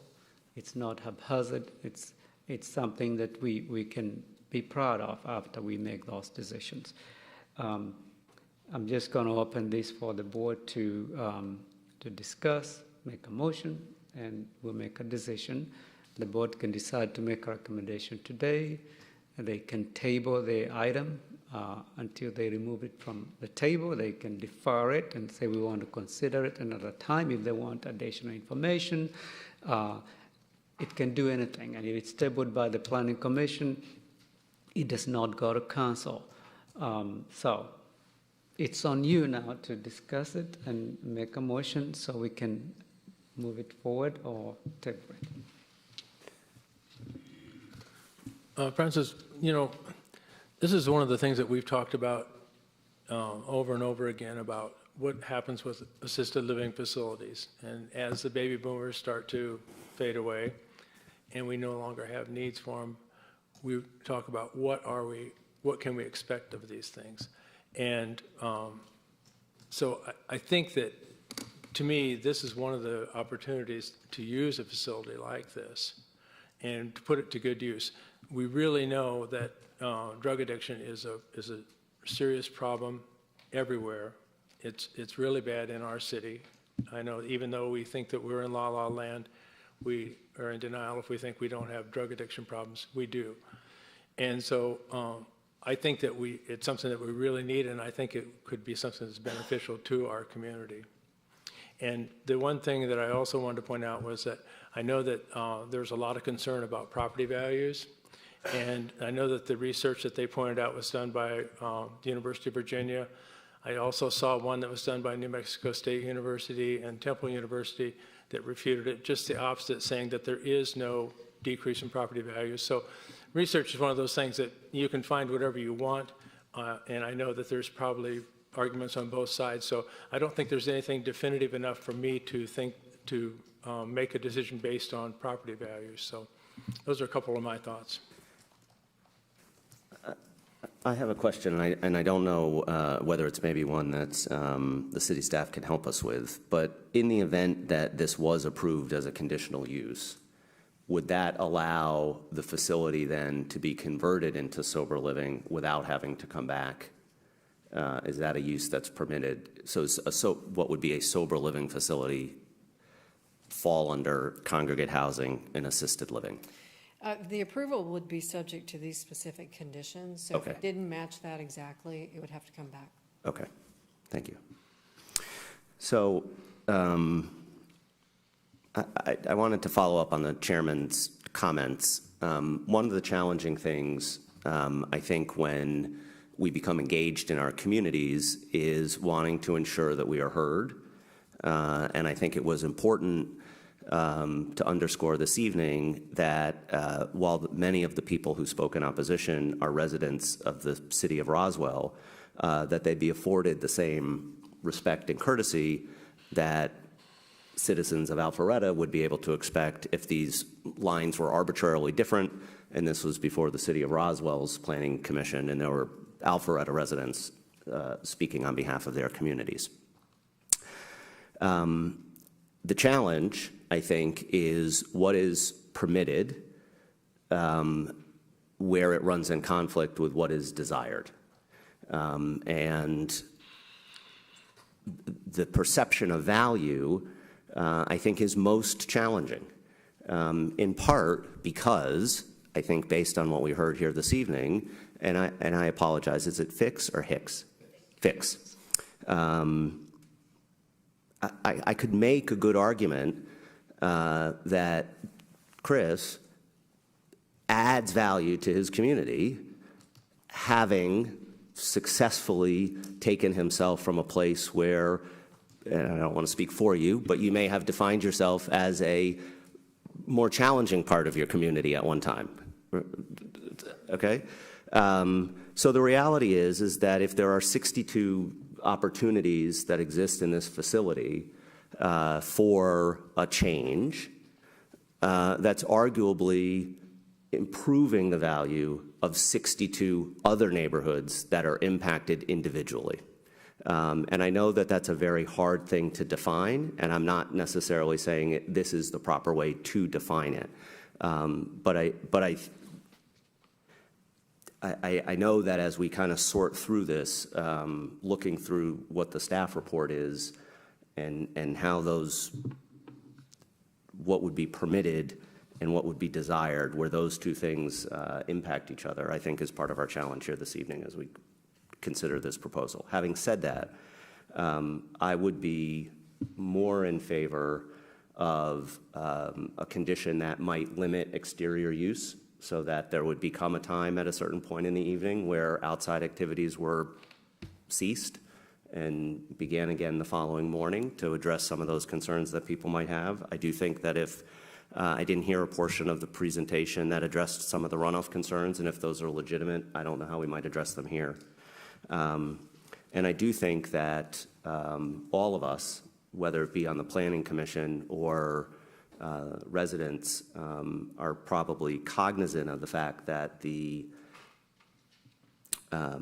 interests of the community may be in conflict with the interests of the investor, so to speak. And so I don't know. I know there was some suggestion to maybe changing some of the language about successors and assigns, and I think I would be more inclined to look at those things that would give us an opportunity to be back in front of this commission to reassess where things were, if that was the direction things went. I would think in case of stormwater, if it's a continuing nuisance, and Eric, you can add to this, that's something that can be addressed as a condition.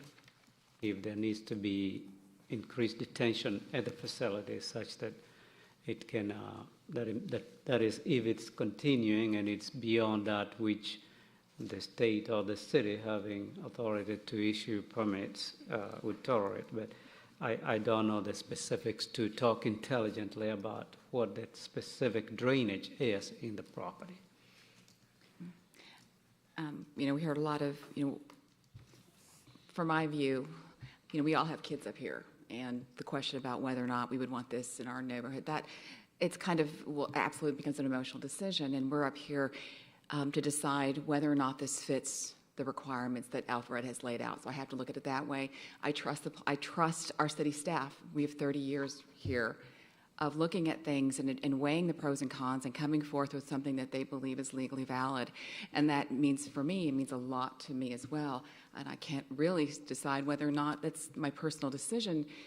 I have to look at what is recommended, what is legally valid, and not do that. So I do appreciate, I know this was a big one. I know city staff worked very, very hard on this. I probably got more involvement with this situation than any other one that I've been on since I've been on the board. So I do appreciate that work, and that's what I'm going to say.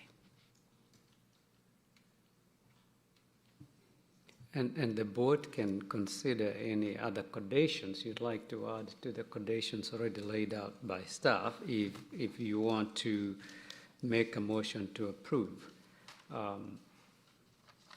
I did hear a comment regarding limiting the days or evening use of outside use.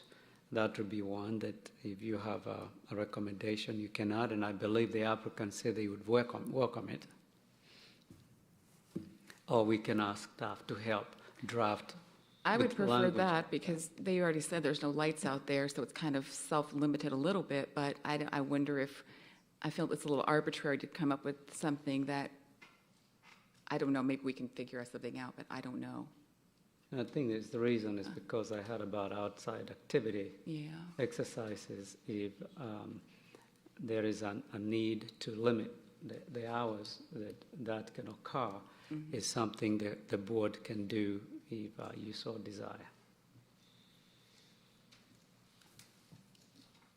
But it is kind of difficult to limit the hours, but on the other hand, you are trying to be a good neighbor. Maybe that's a good way to add a condition. And because during the summertime, it's light till 9 or 10 o'clock, I'm not going to say that people will or will not be out that late, but as a good neighbor, just in your own neighborhood, maybe has a condition to limit the outdoor use of facilities, active facilities, to maybe 8 o'clock or something along those lines.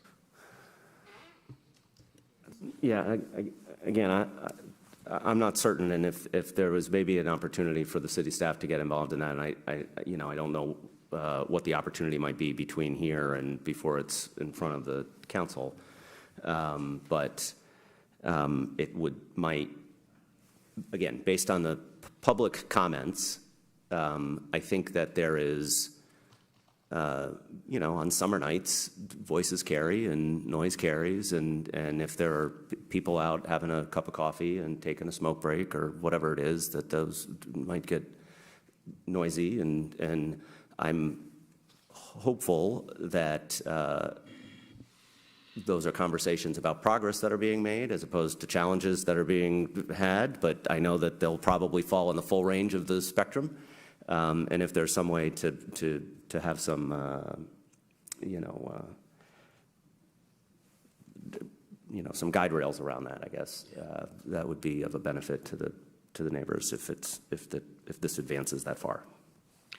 I think it might be a good idea to let staff and the applicant work on that between now and the city council, and keep that in mind that we would like to have something, a condition put in there.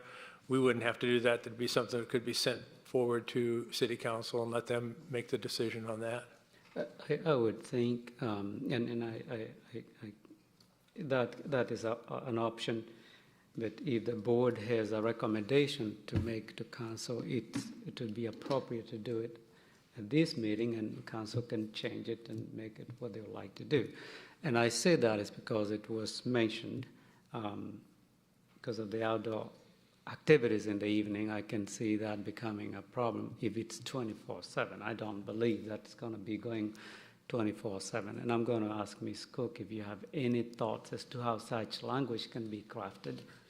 I don't like passing council, basically, just telling them you make this decision. That's why they appointed us to.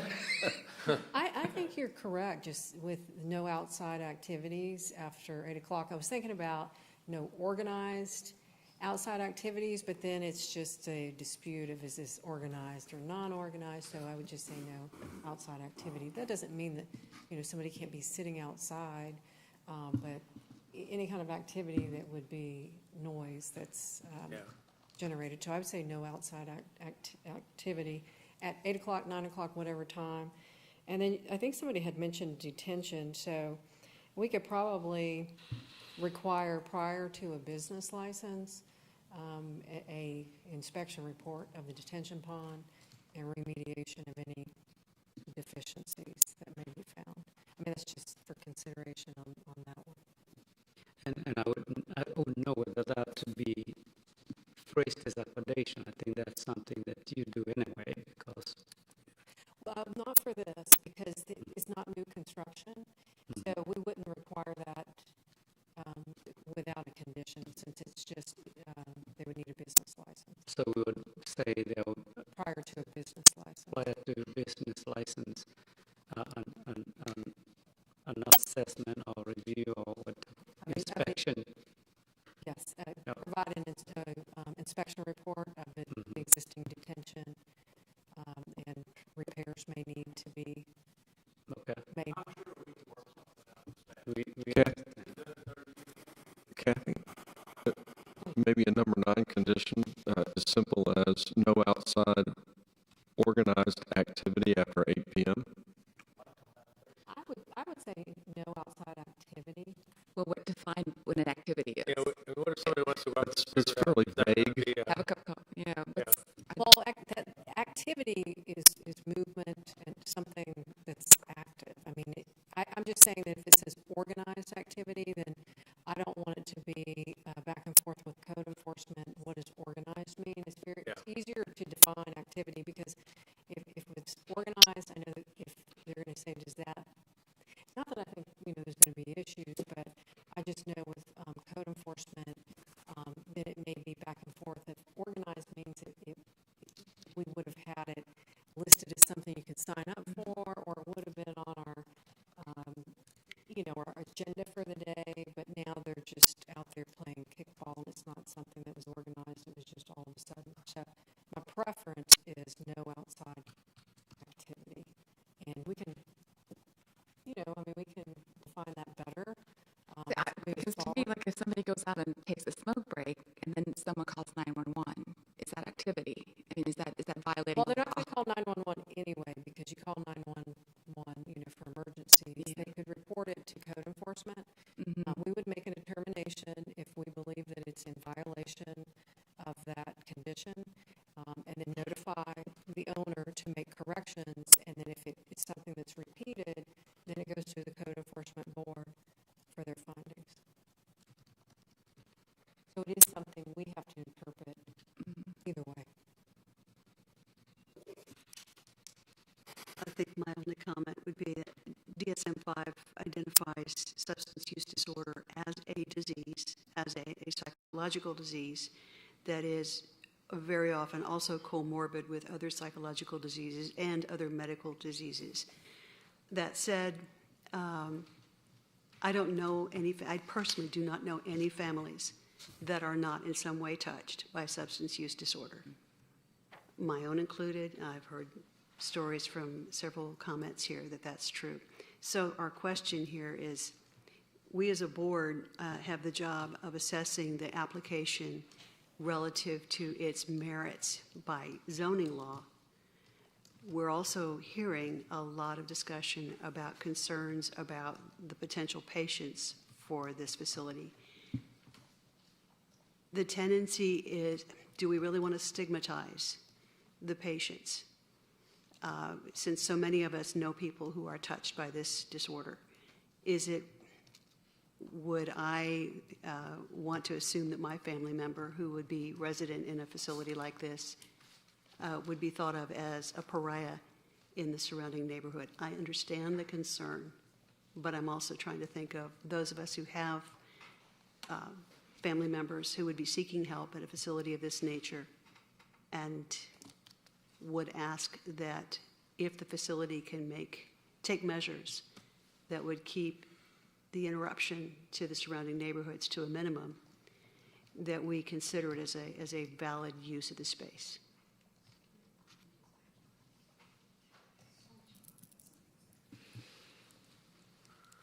All right. Anyone, well, ready to make a motion or discuss it further? Yeah. Yeah. Yeah. Okay, I'm making a motion to approve MP-21-03/CU-21-05 Advanced Recovery Systems /11725 Point Place, subject to the following conditions as listed, except for number 3, we would add successor and assignment. Okay. And condition number 9 would be to no organized activity after 8 o'clock, outside activity after 8 o'clock? No outside. No outside activity. There is the inspection of the drainage, stormwater drainage. Yeah, number 10 would be prior to business license, inspection of detention facilities. Correct. Is the motion, so it's not a motion yet. There, second. Second. Motion has been made and properly seconded. Any further discussion? This is the part where I always goof this up, Mr. Chairman, so I ask your indulgence again to understand it.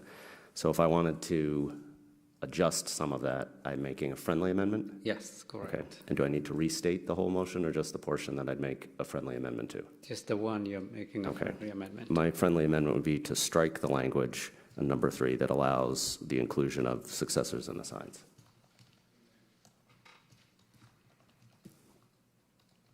Do you accept the friendly amendment?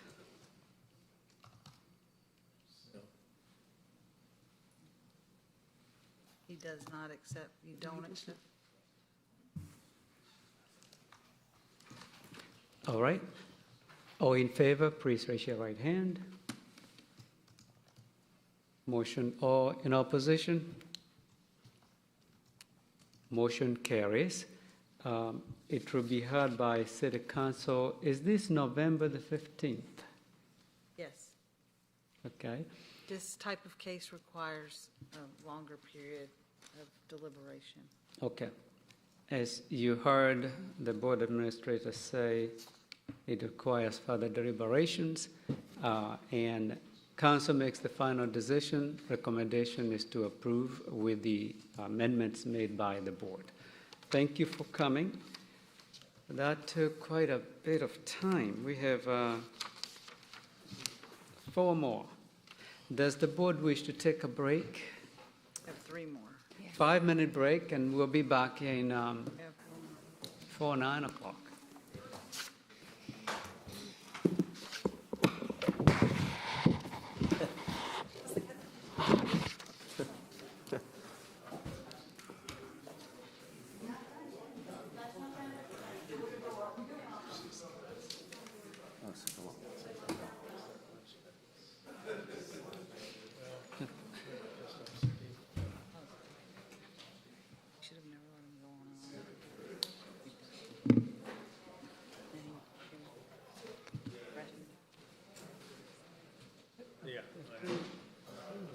Where's the police officer? Tell your husband and beautiful family I said hello. I was worried he was going to say something ugly. Oh, no, Barry whatsoever. Okay, now, oh gosh, your wife, I just want to make sure everyone knows, Francis and Larry, and that we're still being recorded, okay? She just retired. She was a surgical heart nurse at St. Joseph's. She just retired just this August, so she's having a good time. Okay, and Dalton, how's Dalton doing? He's doing well. He's working. Wonderful. Yeah. Yeah, let's see, was he Sam's age? Yeah, Sam. No, Sam. Okay. In fact, I think Sam. How old is Sam? 22. Sam, he just turned 22. Hey, Don. Don turned 22 last July. And So Sam was 22 in February. Yeah. So. And how's the daughter? Your gorgeous. Gracie, she's doing great. She's at the University of Georgia. She's going to graduate in 4.5 years with her master's degree. Oh, congratulations. So she's like my superstar. She's doing great. Tell them all I say hello. I certainly will. Please say hello to Bonnet. How long have you been on the board? 3 years. I was appointed by Ben Burnett, so I'll serve out whoever term. So it's been fun.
She was saying, I'm in my computer, I can type, can write. Super helpful for me.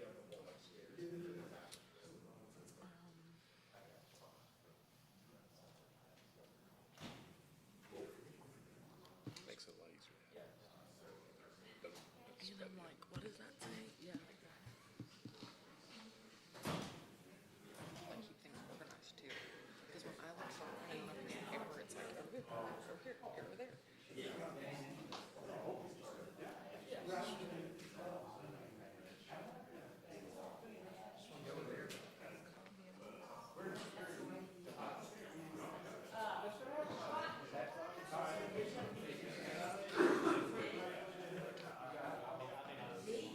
People are clapping. He should have told that one man that he couldn't come back and talk. First of all, he should have told him when he started talking. He's already said all that stuff. You're supposed to limit the people that talk, but he was trying to let everybody talk. But if someone starts being unruly, you say no. You cannot. You can't call out from the audience. You can't clap. You can't. You can't talk to the audience. He's talking to the planning commission, not the audience. It's the audience can see it on the monitors, and they can be streaming live. He's not directing his comments to the audience; he's directing them to the planning commission. And then when he asks them, that's not answer questions from when you go to council. We'll listen to questions. We'll not necessarily answer those questions. So, but like this whole process, that's why it takes 6 months, because now we can come up with this report, and they can look into some of the things kind of brought up. Like,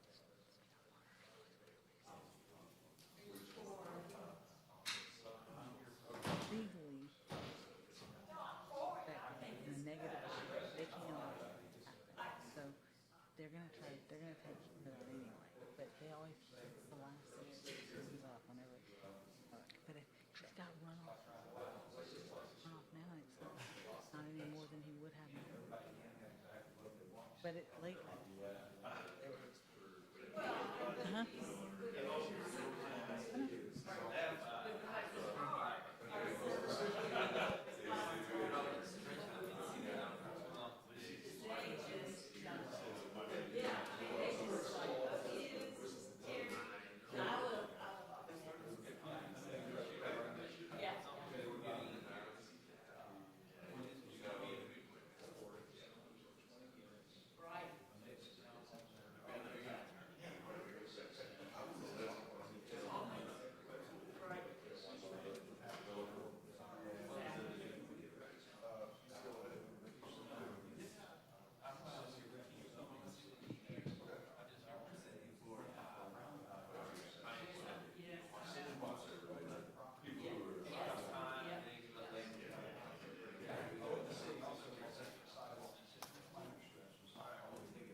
Did you have some stuff to put out?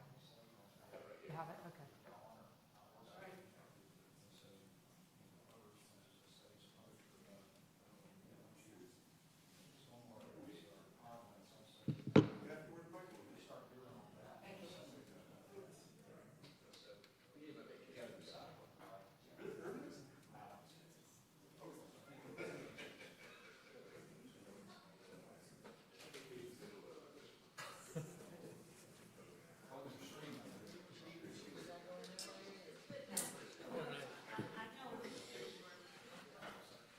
You didn't go through security?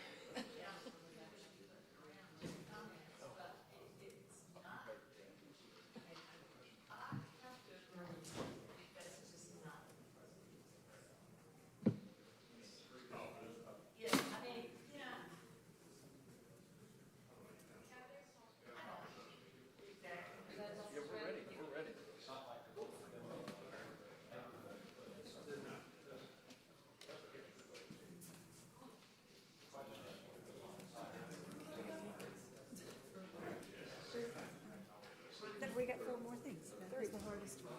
Oh, no, I have like all these bottles of water surrounding me. I don't know why.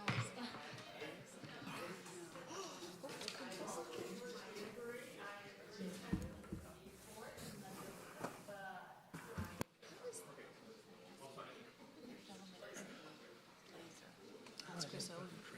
No. Oh, oh. Oh, to the left? He's got his back to us. Yeah. He's really familiar with it. Yeah.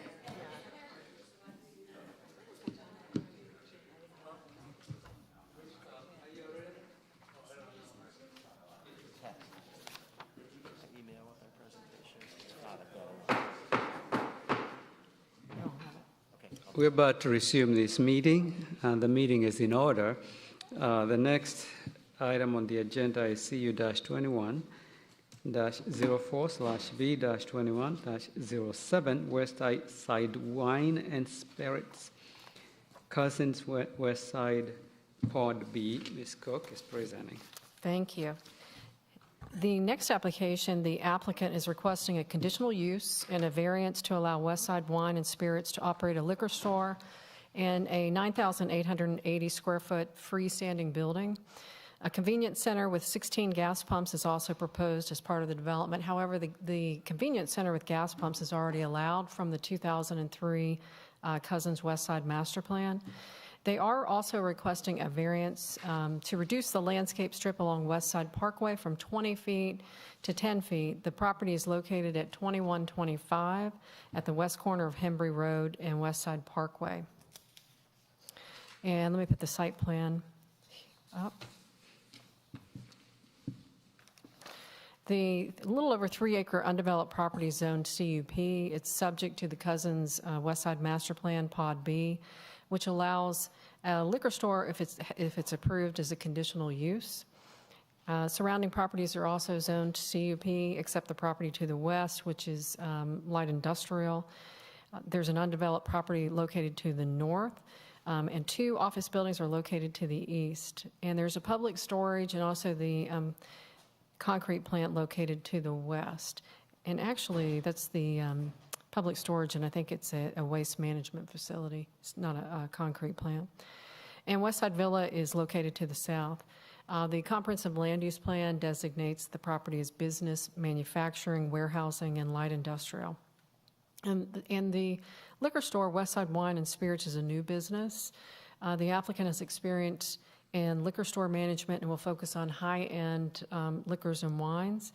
They listed the hours of operation as Monday through Thursday, 9 to 10 p.m., Friday to Saturday, 9 to 11, and Sunday, 12:30 p.m. to 8 p.m. The applicant anticipates approximately 3 employees at the liquor store. The variance that's also requested, and that's from the 20-foot landscape strip that's required along West Side. And they state the reason for the request is because they need to move the building closer here to West Side in order to shorten the length of the retaining wall at the rear of the property.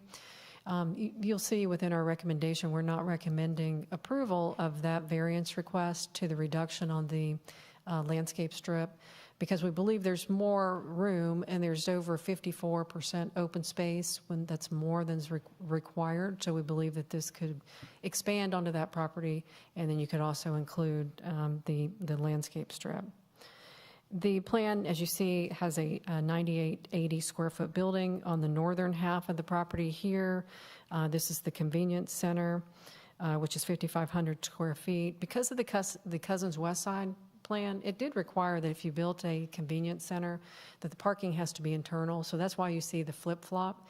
So when this goes to design review board and it's reviewed, we have to make sure, of course, that the building has architectural treatment around the entire building, because you still don't want a blank wall that's that close to the roadway. So that's something that we'll have to look at. They are proposing to keep some of the trees that are along the west side. There's new plantings along Hembry. The retaining wall is approximately 10 feet to 15 feet, and that's assuming with the reduced landscape strip. There's also a retaining wall about 4 feet along Hembry.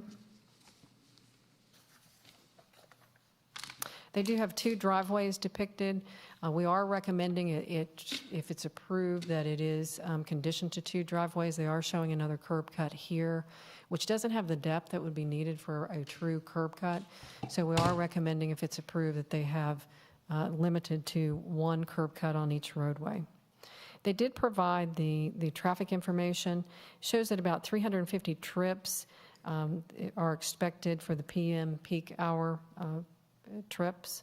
They also, they're located within the North Point overlay, so they do have the eco district points that are required. So they have to meet 7 since it's new development.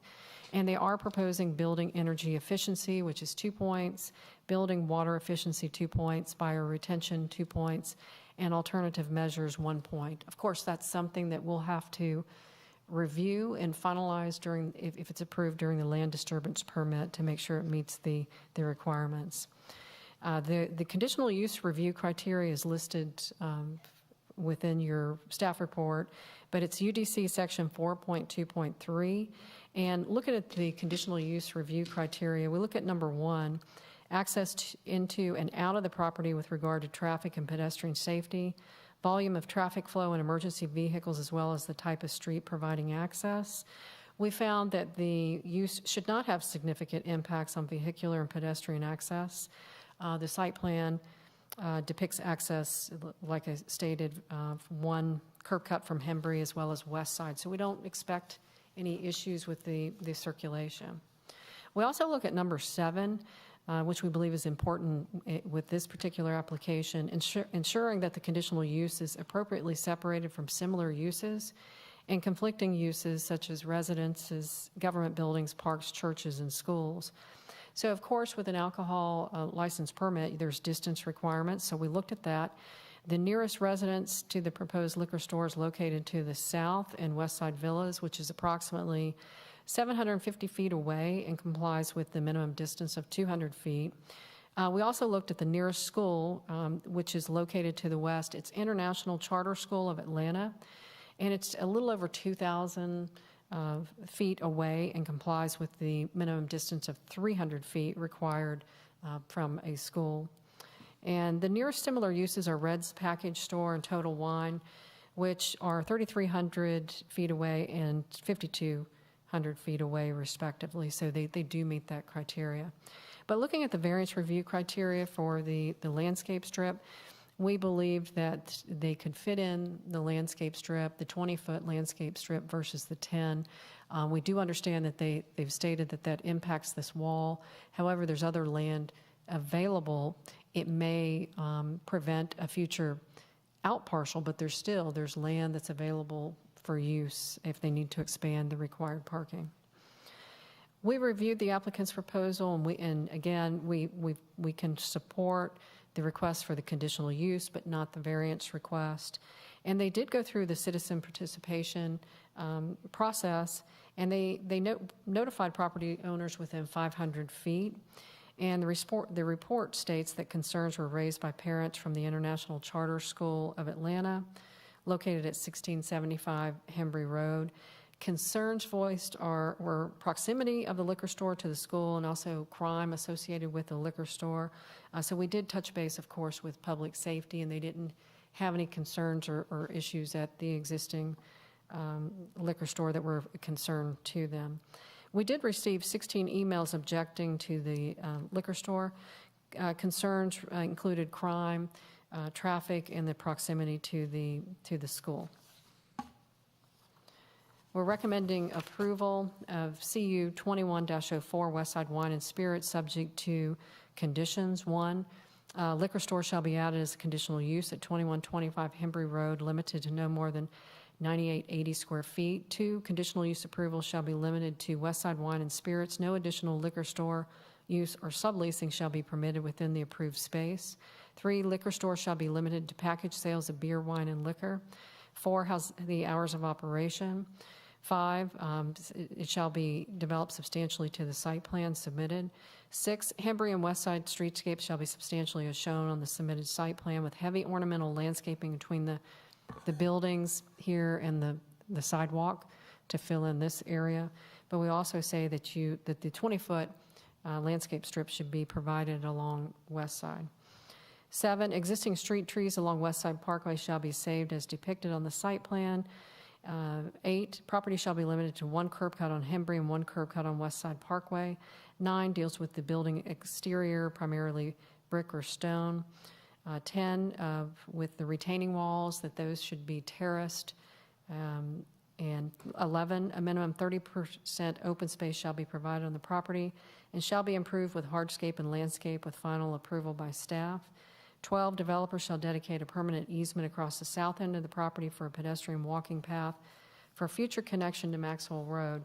And what we're talking about there, and the applicant did ask me about where we would want that pedestrian easement, but we're looking to just preserve for a future block a pedestrian walking path. Now, of course, the adjacent property owner would have to agree in the future to extend that over, but what we're thinking about is the future of this area with the Fetch Dog Park and some of the other development over here, that if we can create a small walking path with an easement, that would be something good in the future for the community.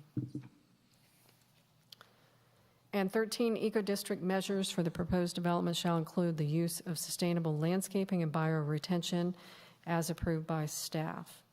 And that concludes staff presentation. If you have any questions, I'll be glad to try to answer those. Thank you. Any questions for Ms. Cook?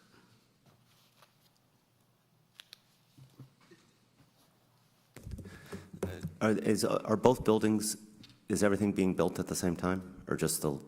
That's my understanding, but you may want to confirm that too with the applicant. Okay. Any other questions? All right, no further questions at this time. We're going to ask the applicant to come forward and make a presentation.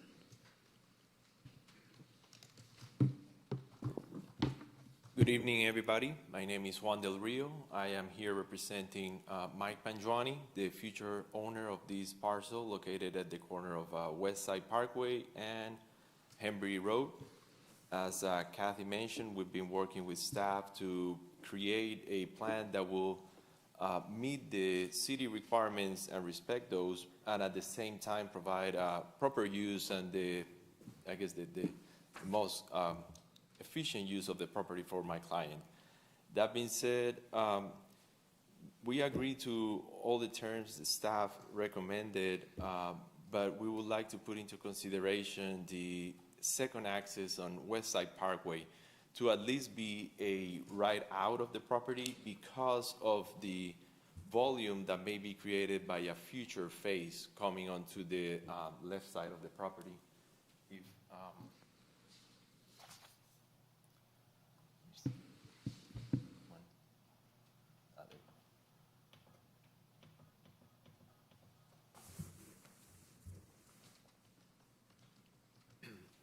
So as you all can see, south of the page of the sheet here, we're looking at, there's an undeveloped portion of the property that will become developed in the future. The owner does intend to build both the liquor store and convenience stores with the gas pumps at the same time, as well as all the improvements that he will be doing along Hembry. As you can see here, and I'm going to zoom in a little bit closer so that we all can,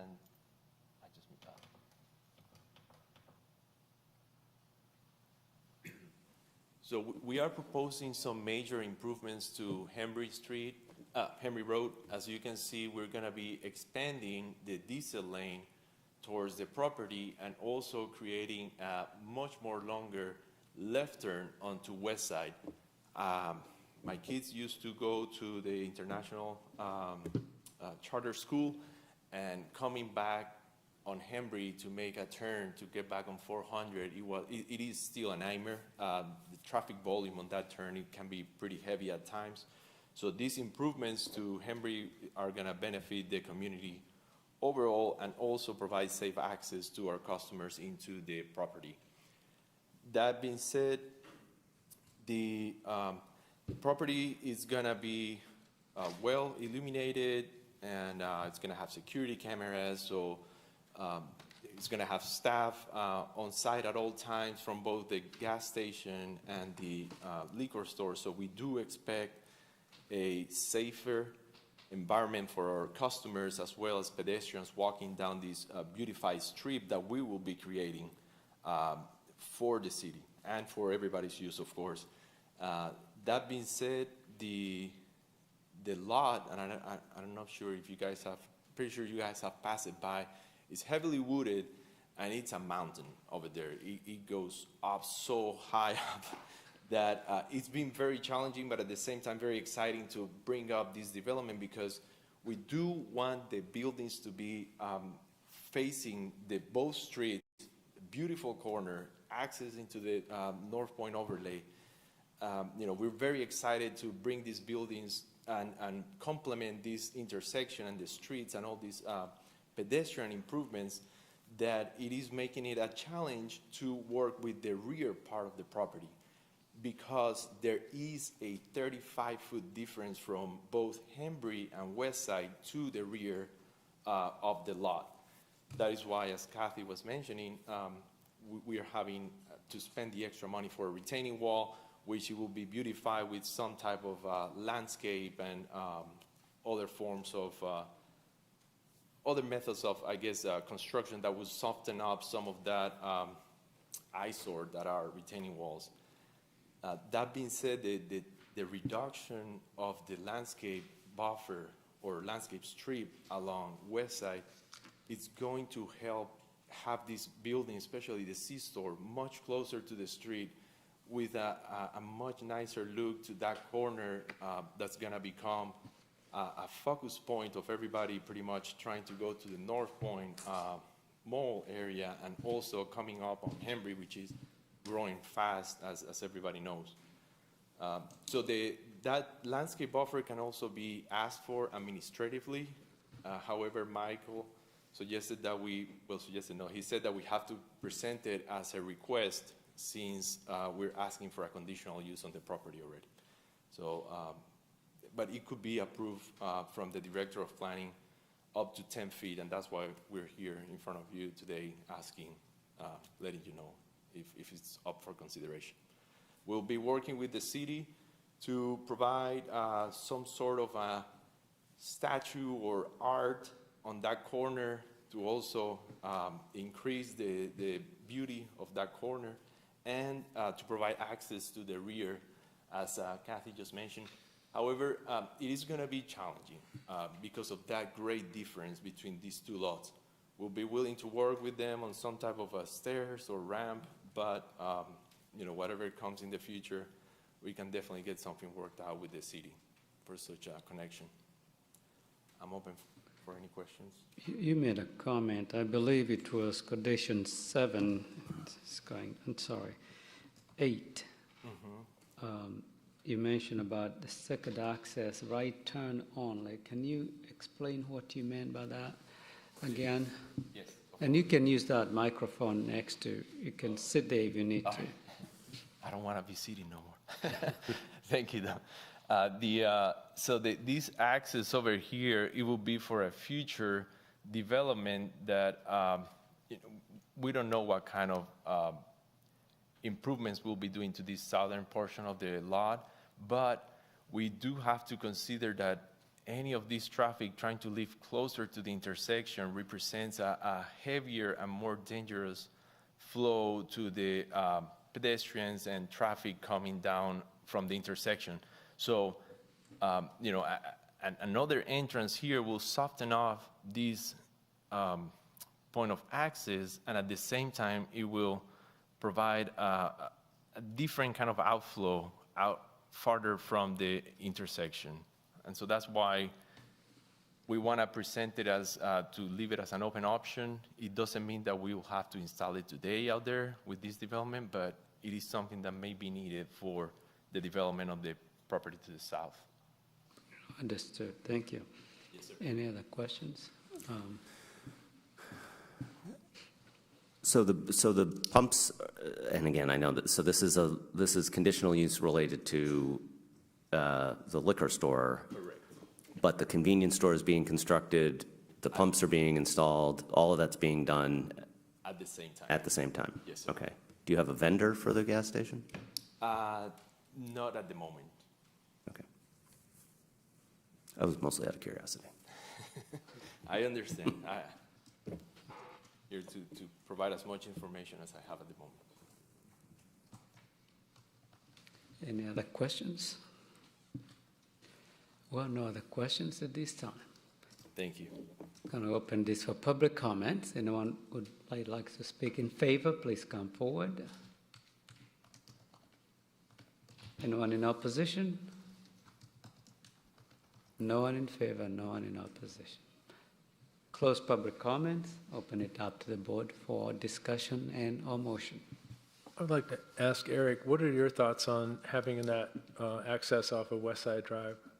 Is there a curb cut close to that, or would that be an issue? We wouldn't recommend if you're talking about a median break, median opening. Yeah, is there a median there?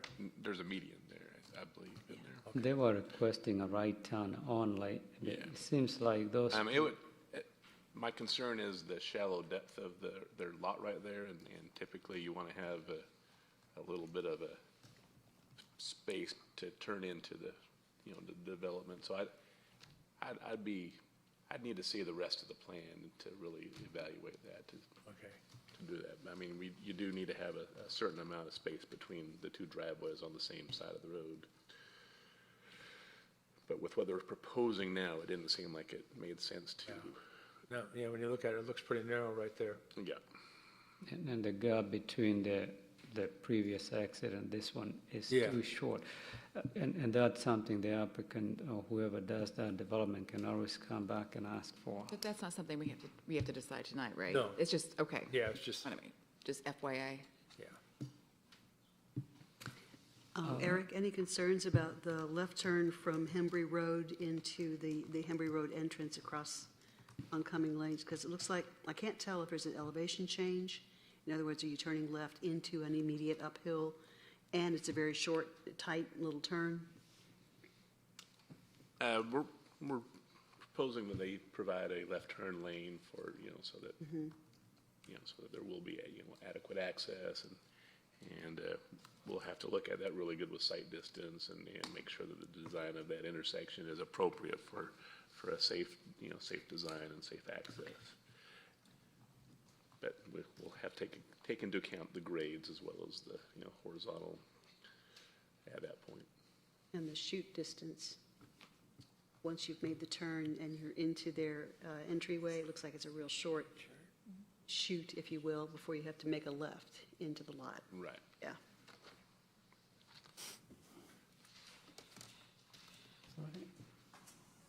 Anyone ready to make a motion?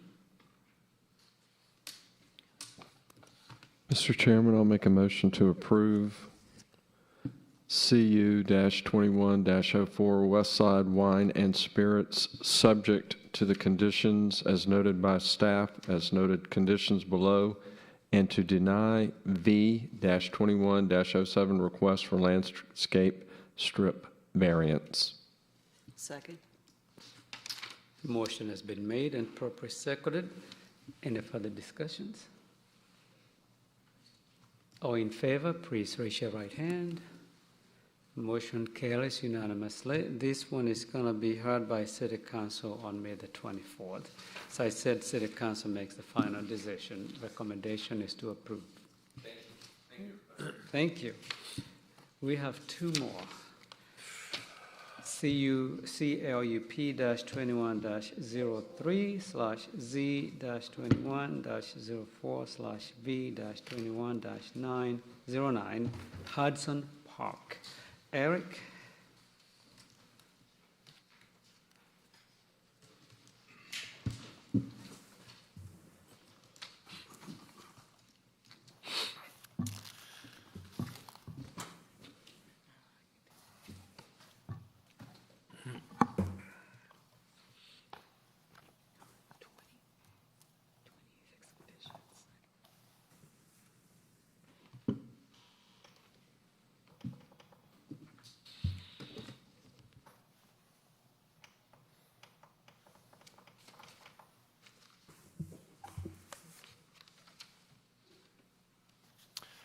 All right, good evening, Commissioners.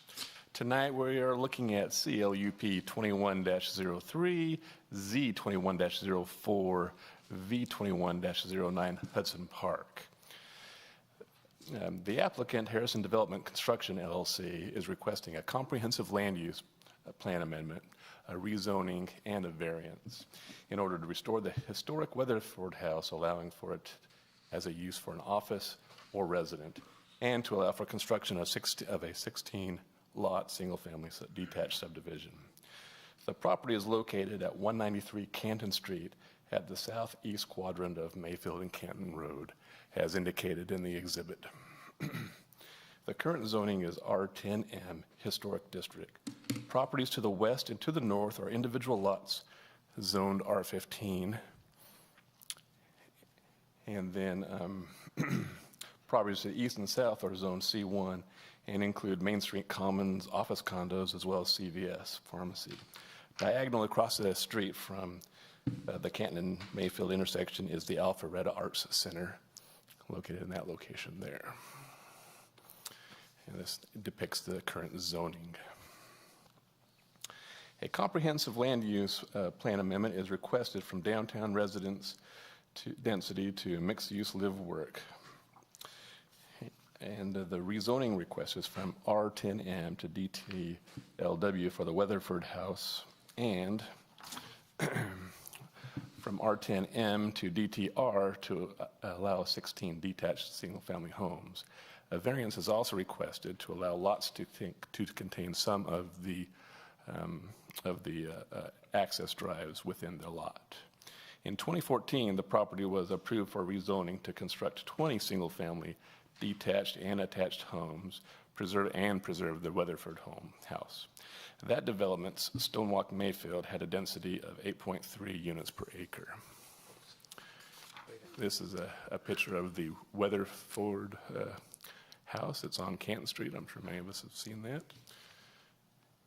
And the previous zoning is shown here. So this was developed for detached and townhomes. The current proposal depicts 16 lots in addition to the Weatherford home at a density of 6.64 units per acre. A driveway onto Canton Street provides access to 13 lots, as well as the historic home.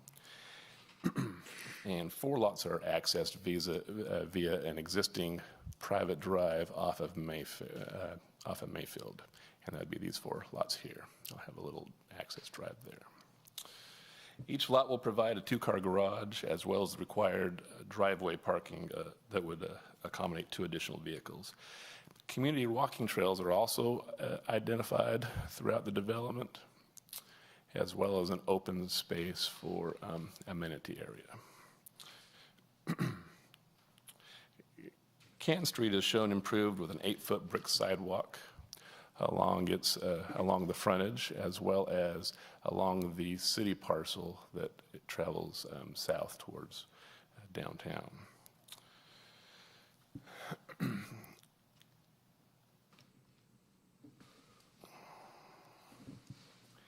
An additional 15 on-street spaces are being proposed along Canton Street adjacent to the city's property. So they are providing some additional guest parking along the on-street roadway, similar to the Canton Street Road frontage further south. Right away for the city, for a future city improvement at the intersection is also being provided. The city is currently contemplating changing that signalized intersection into a roundabout.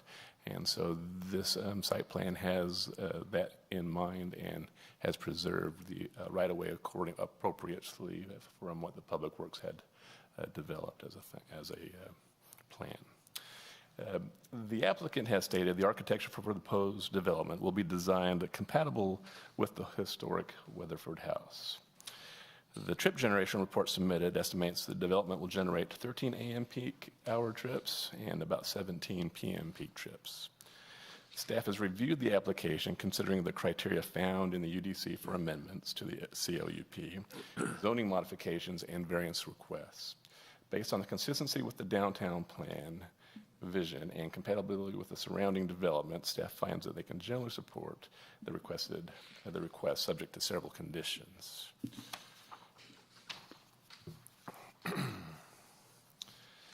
Condition 1 deals with the zoning.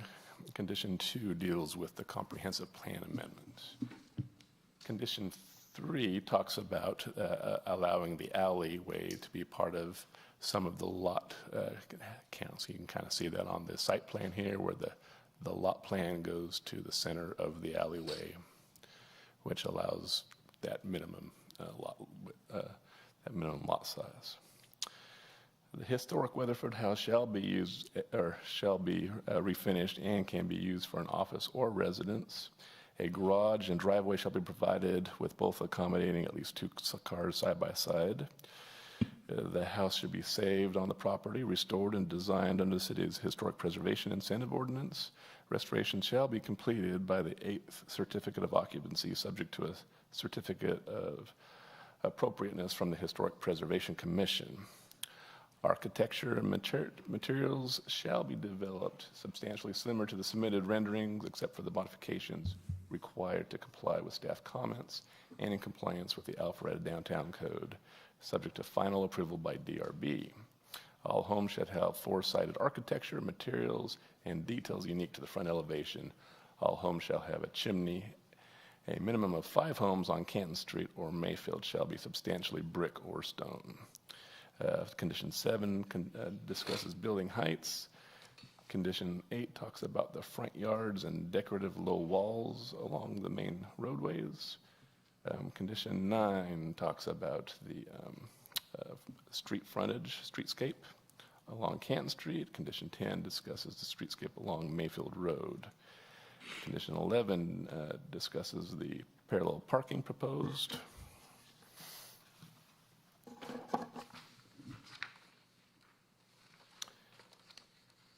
Condition 12 discusses the landscape strips along Canton and Mayfield Road shall be planted with shade trees as a continuation was been planted or designed in the downtown and outside of utilities and easements, and then as approved by the DRB. Condition 13, project entrance at Canton Street shall include a decorative paver apron and a low wall. Condition 14 discusses in lieu of public art, the developer will contribute land and make a contribution to a future public art for the roundabout. Condition 15 discusses the amenity areas. Condition 16, the developer shall construct a pedestrian bridge across the stream connecting the east and west sides of the development. We felt it was very important that the development is able to be approached by across the creek. Condition 17 discusses treatments to some of the walls. Condition 18, the following trees shall be saved. 17, and it calls out specific trees that are along Canton Street, another one that is in the stream buffers. Access to the private, number 19, we've already received a letter that, that states that they have that agreement in place. Condition 20, the developer shall plant a 10-foot landscape strip along the private driveway behind CVS and 5-foot landscape strip along the southern property line to landscape buffer standards as approved by DRB. Condition 22 states that the developer will provide appropriate fire access and fire hydrant placement. Condition 23, the developer shall remove exotic and invasive species along the stream buffers and revegetate as appropriate. Condition 25 just clarifies the garbage pickup should only be from the alleys.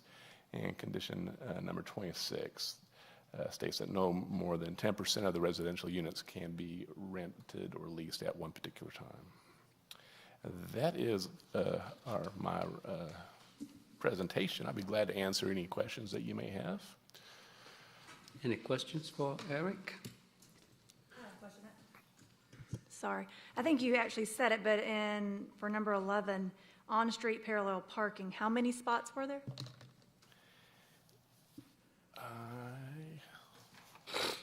I believe it was 15.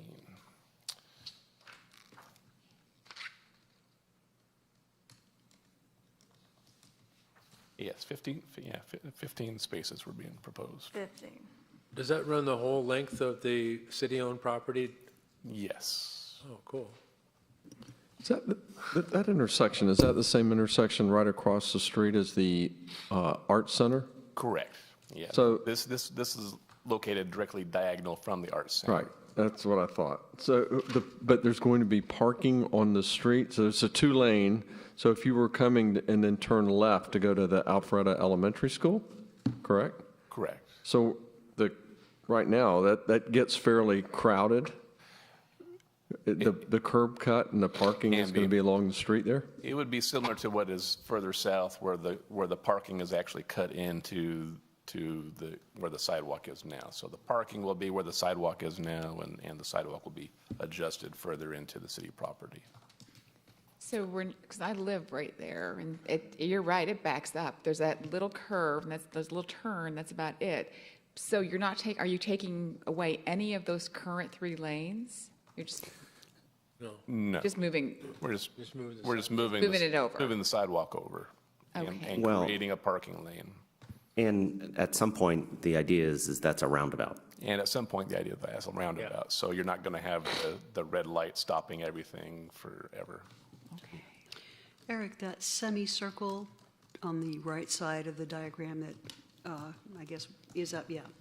Do I take it that that's like a shared driveway? That's the driveway to access those lots over there to get them off of, to get them technically off of that private driveway there. Okay, and lot 14, how close is that to actually being a flag lot? That was another reason to have that shared driveway approach, to minimize that from being an actual flag lot. Okay, but it almost appears as though the entire length until you get further to the left is going to have to be driveway or access to a garage. I don't have that particular width on that lot, but Okay. I imagine the applicant could provide that information.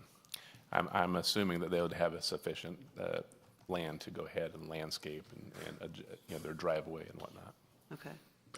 So the garbage pickup is going to be from the alley, or does that mean that the people at the front of the neighborhood drag their trash can down to the alley? Well, all of these internal drives are technically alleyways. That's considered the alley.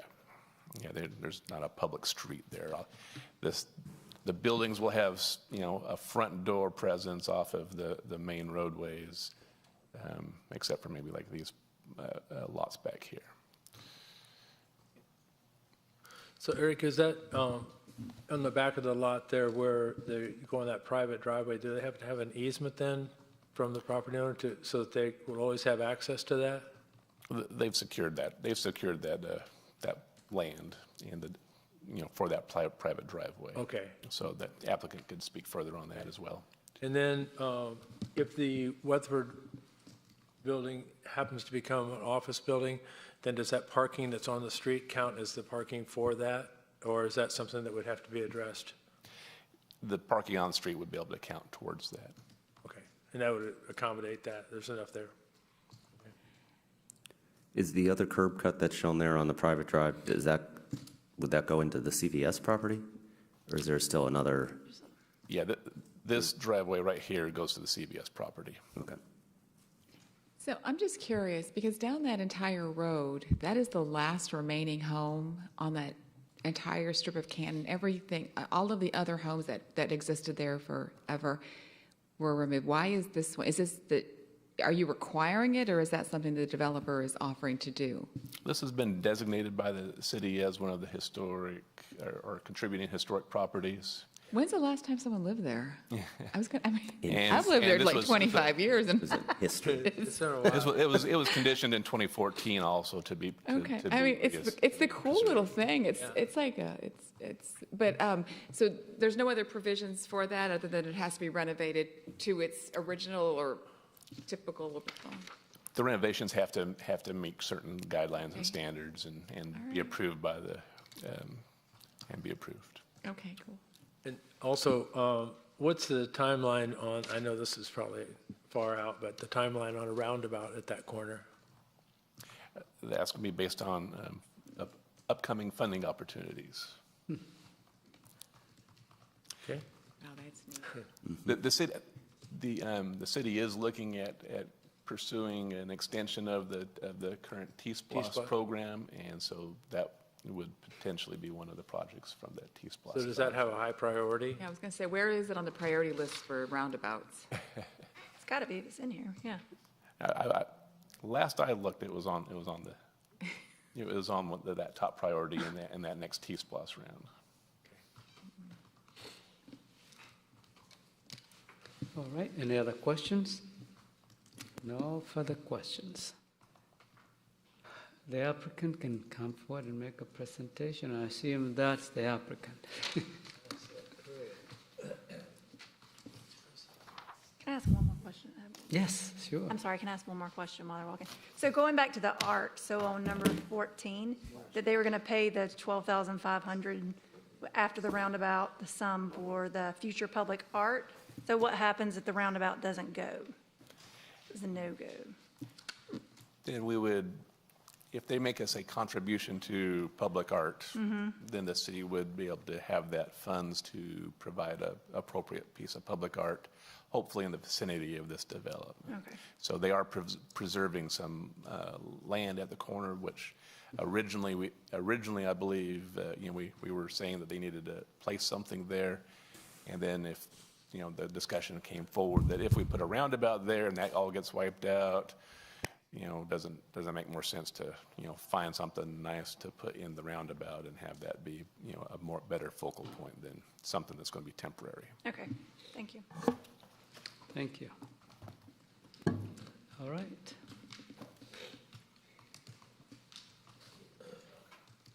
Good evening. Good evening. He's got a USB. We prepared an hour and 30-minute presentation for you All tonight. right, So we are here to. bear with us. So first of all, I just want to thank you for your time tonight.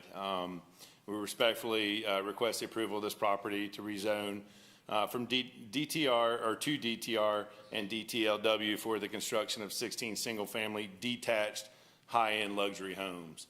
My name is Ken Warlick. I'm at 12892 Waterside Drive, Alpharetta. I'm with Harrison Homes, also on behalf of the owner who's with us tonight as well. Just want to kind of give you a brief history about us, and then I'll let the team kind of dive into some specifics about the project. So Harrison Homes, the community, is we're a premier luxury builder. We focus on smaller walkable projects, right? So this parcel is perfect kind of for our niche, what we're used to doing and what we're good at doing. and what we're looking at as far as being close to city centers and downtown amenities. We're excited to have been working with staff, for quite some time to bring our homes and our communities design to downtown Alpharetta. And, based on our product, based on our homes, we think that we'd be a great fit for this property and then also for the city of Alpharetta. So our vision and goal for this community is the same as the city of Alpharetta's. And we believe that our continued work over the past year with the staff has led to what will be a great attribute for downtown. And so we got the presentation over? We're getting there. Okay, well, really most of it is going to be kind of David diving into the details as far as the project. So I'm going to let him elaborate a little bit further. It's David Vercel to kind of go over the layout. Thank you. My name is David Vercel. I live at 350 Oak Terrace in Alpharetta. I'm a consultant to Harrison Homes on this project. Also here tonight, who can, as Ken said, answer some technical questions. We have Chris Owens, our civil engineer, Pat Corkle, our landscape architect, and Mr. George Jackson IV, who is representing Mayfield LLC, the property owner of this current site. So we were going to start by talking about the site plan, but since that's not up yet, I want to start out by talking about some of the conditions as have been proposed by staff and kind of raise a few points and objections we have on them. First of all, condition number 4. Staff has recommended that we have a garage and driveway with both accommodating both 2 side-by-side parking spaces. Our request is to have that site, Lot 4, or being the historic Weatherford House site, not Lot 4, I believe it's Lot 9, that it be either an office or a residence. This is going to be, as Ken mentioned, an upscale luxury single-family home development. And the Weatherford House, for its charms, is a smaller, older home that quite simply cannot attain the sort of prices you would need to justify building a single-family home in this location. We understand that. We also realize that by renovating it into a home, the economics might not work, and frankly, the project might work better as a small professional office building. It would be very attractive for that use. That's very common in downtown Alpharetta for older homes to be repurposed as offices. If that were to be the case, we do not intend and we would not see a need to build a 2-car garage to serve that project because it's not a residence. So there may be a condition under which we do that if it's going to be a single-family residence. Obviously, you need that to make it marketable. But if it's going to be an office building, we don't need that garage, and it would be it's something we really don't need to do, an unnecessary cost. So we would like to request that that part of the condition be altered to not require a garage to serve that unit if it's going to be a commercial structure. Okay. Another issue we want to raise is condition number 18, which discusses the trees that the city arborist has proposed, and rather staff has proposed that we retain. The 2 trees that are referenced here are tree number 736, which our own arborist did not document any such tree. So this is something we'd like staff to react to. We had asked them for clarification on it and didn't receive that beyond. That's what the prior condition was when this project was approved in 2014, was that a tree that was labeled 736, a 34-inch diameter water oak, should be saved. We don't find any record of that tree existing. The other tree that staff has recommended that we save is tree number 748, a 41-inch yellow poplar. That tree is, it's actually shown here on the site plan on the screen. It's right on the border between lots 15 and 16, where the trail comes in on the edge of the stream buffer. If we were to be required to preserve that tree, lots 15 and 16 would quite simply not be buildable. So we are requesting that that not be a requirement here. We have taken an extensive look at opportunities to add trees elsewhere, either on our site, on the adjoining city site, or possibly to pay into the city's recompense fund in order to do that. Mr. Corkle can talk more about that if you have specific questions about what our intent would be on replacing that tree. But, understanding it is a specimen tree, it is one of the very few trees on this site that's a specimen tree that's still in good health and possibly worth preserving. But because of the nature of this project, being an infill project in the downtown district, we really see it as being an impediment to achieving the sort of project the city wants to achieve here, and are hopeful that the Planning Commission will agree with us that requiring that tree to be saved and costing us 2 lots, which could put this entire project in jeopardy, quite frankly, because of the economics of it. We'd like you to reconsider that recommendation. Finally, condition number 24 regarding the stormwater management facilities. It's hard to see on this diagram, but there's a little shaded area. If you look at the private drive that runs from Canton Street and dead ends into the stream buffer, there's a little triangular shaded area, thank you, that shows an access point to where we would have our underground stormwater facility. So rather than doing a surface pond, again, because it's an infill downtown site, our proposal is to do an underground stormwater retention facility, but then have this site that is not located on any of the lots or under any of the roadways. It would be on land owned and maintained by the homeowners association, contain an access point to that underground facility. If you have any particular questions on how that might work, Mr. Owens can address those as we go forward here. The issue here being staff has recommended that stormwater management be provided on an independent lot, which would mean most likely a surface pond, which would again cost us a lot, which because of the economics involved here, the high price of land, the high cost of construction, it probably would keep this project from being realized. And in order to do this, we would need to maximize the lot count as we have here with 16 lots. I'd like to remind all of you on the commission that this site already is approved for 20 single-family homes, 10 single-family detached and 10 attached townhomes. We're requesting a reduction in density in order to provide a superior product that better fits with the vision the city wants for this part of downtown. But because we're reducing the lot count, we can't really afford to lose any more lots in order for the project to continue to work. So I've done this backwards, talking about the conditions. I'd like to talk a little bit now about the overall site plan now that we have it on the screen. So again, as Mr. Graves had said, it is 16 lots plus the historic Weatherford house, which is on lot 9 as shown here. We would have the private drive coming off of Canton Street that would serve 13 of the lots, and that semicircular drive coming off of the private drive on the east side serving the remaining 4. As mentioned before, that private drive at the time that we first proposed this was still owned by another party. Mr. Jackson and his group have actually secured title to that property, and he can speak more about that. He has submitted a letter, and we have that information that all of you should have now. But the current property owner controls that, and we would intend for that to be part of our development going forward, so we would control that access point to our site. The houses that we're proposing, again, detached single-family homes, 3,500 to 4,000 square feet roughly, with 2-car garages in all of them.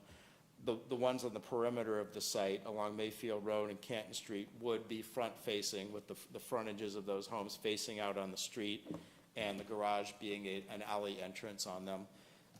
So all of them would really meet the street, come right up to the frontage there, where we would be providing the sidewalks and the landscape strip and really providing a really nice pedestrian environment along those 2 streets in an area that right now, frankly, isn't very hospitable to pedestrians. As Mr. Graves also mentioned, we do have an internal network of trails within the site, which are shown as the dotted lines on here. And it has always been our intent to have a pedestrian bridge over the stream, and that is a condition staff has recommended that we have no objection to. We would be, as suggested, be putting in sidewalks along Canton Street that would be brick. They would go up to the corner and then meet the concrete sidewalk along Mayfield with a pedestrian strip along it. There would be street trees along it. There would be low walls along the frontages of the homes, as staff has recommended, and really creating an extension of the downtown Alpharetta district along Canton Street that we've all seen grown up over the last few years, that is, hopefully what the city envisioned through all of its planning for it. Also on the site, we include on the east side of the stream, kind of on the south edge of the property, an amenity area for the homeowners that would, likely include things like a fire pit and seating areas and a gazebo and just places for people who live in the neighborhood to enjoy their little neighborhood here. And also, as mentioned, we would have those 15 parking spaces to the south going down Canton Street that currently on city property. We would shift the right-of-way over, have the sidewalk come over.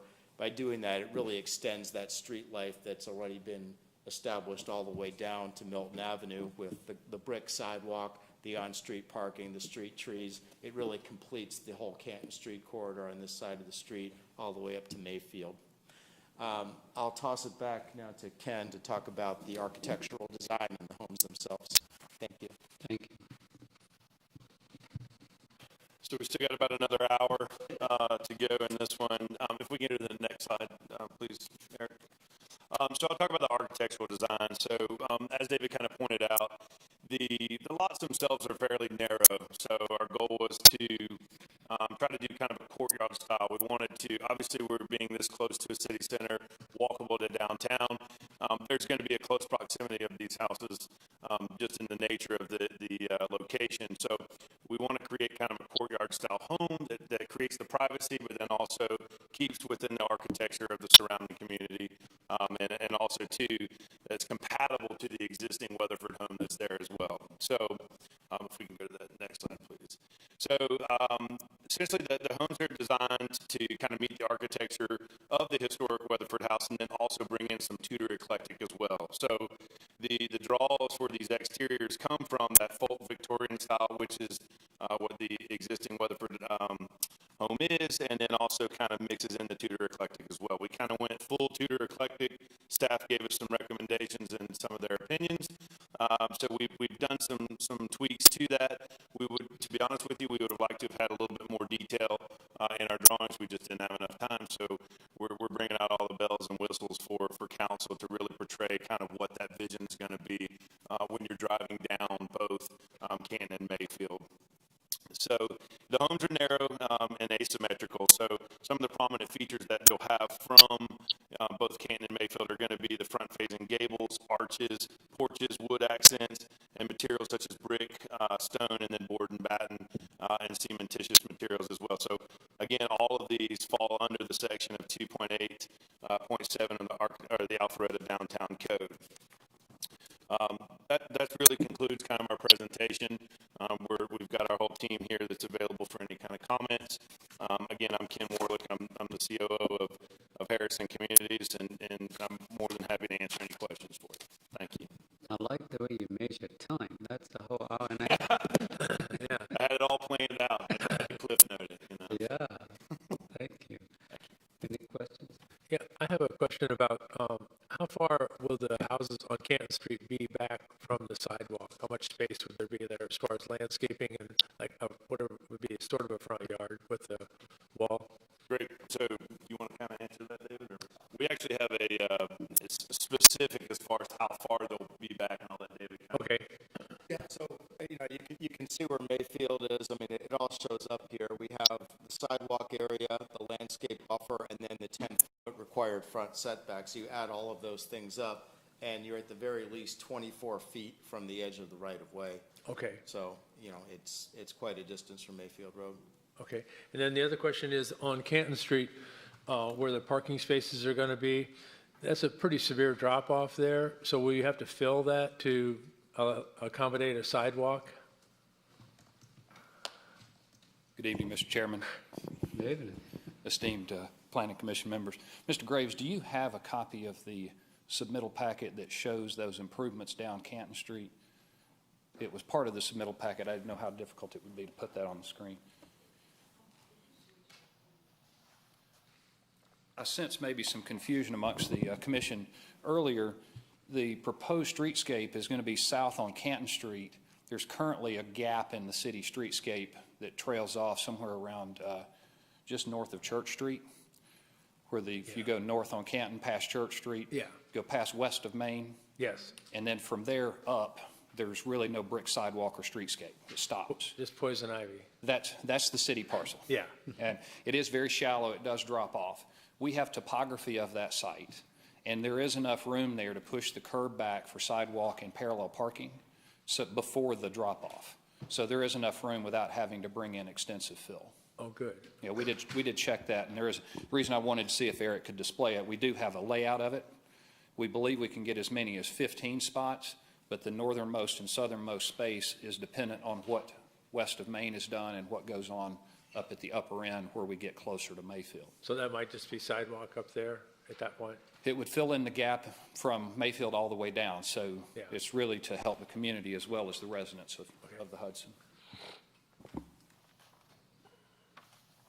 that what you're talking about? Yeah. That's all we have. Had one that showed all the way down, but I believe they understand what I'm speaking to. So did that answer your question? Yeah, it did, thank you. Correct me if I'm wrong, I thought I heard mention that the historic house, the suggestion was that it be used as office and not as residential, correct? Correct, yes. Okay. I assume then that there are requirements for parking spaces for a business, depending on the type of business, and I do believe there's some rules and guidance on that. What are you considering for parking? So what we're requesting is it be rezoned to downtown live work, which would allow that flexibility to either be an office use or residential use, depending on where the market is when this delivers. If it were to be office, our understanding from discussions with staff that the 15 spaces we'd be adding as on-street parking would be more than sufficient to cover any parking that would be required to serve it as an office use. But that may not be the case. There is room on the site to provide a couple of parking spaces on site, however, on that lot number 9. It's a 6,000 square foot lot.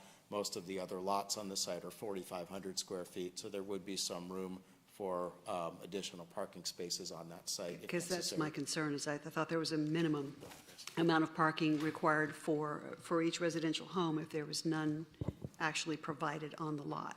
Certainly. There is space for parking on that lot. The concern we have with the proposed condition, the condition reads provide a garage and 2 parking spaces on a driveway. There's not enough lot for 4 parking spots on that lot. There is room for either a garage with 2 spaces or a parking pad with 2 spaces behind the Weatherford house without being forced to relocate or move the foundation of the Weatherford house. I did speak to Michael Woodman about the parking requirement if that Weatherford house were to become office. And based on the square footage in the downtown parking code, the math works out just shy of 4 spaces being required. However, being in that walkable downtown, there's an incentive to allow it to be reduced by half. Therefore, there'd be 2 spaces required.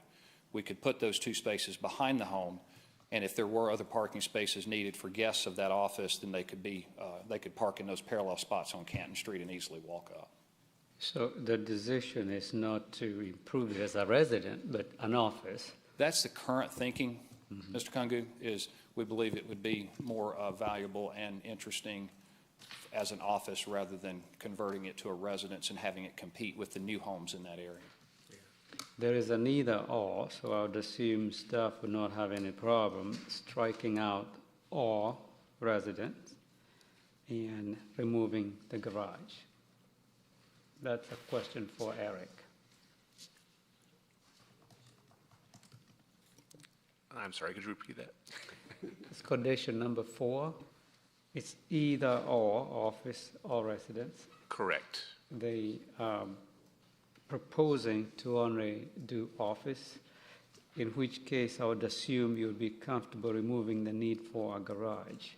Yes, that's correct. Would that solve that problem? Yes, sir. It won't be residential and office. It will be either residential or office. If it's residential, a garage would be desirable, and there's space for it. Yeah. If it's office, the preference would be to have a parking pad without the garage. So it would be to have the flexibility in that condition to work with staff based on the ultimate use of the Weatherford house would be preferred. So you want to say to leave it as is, but work with staff? Yes, if that's possible.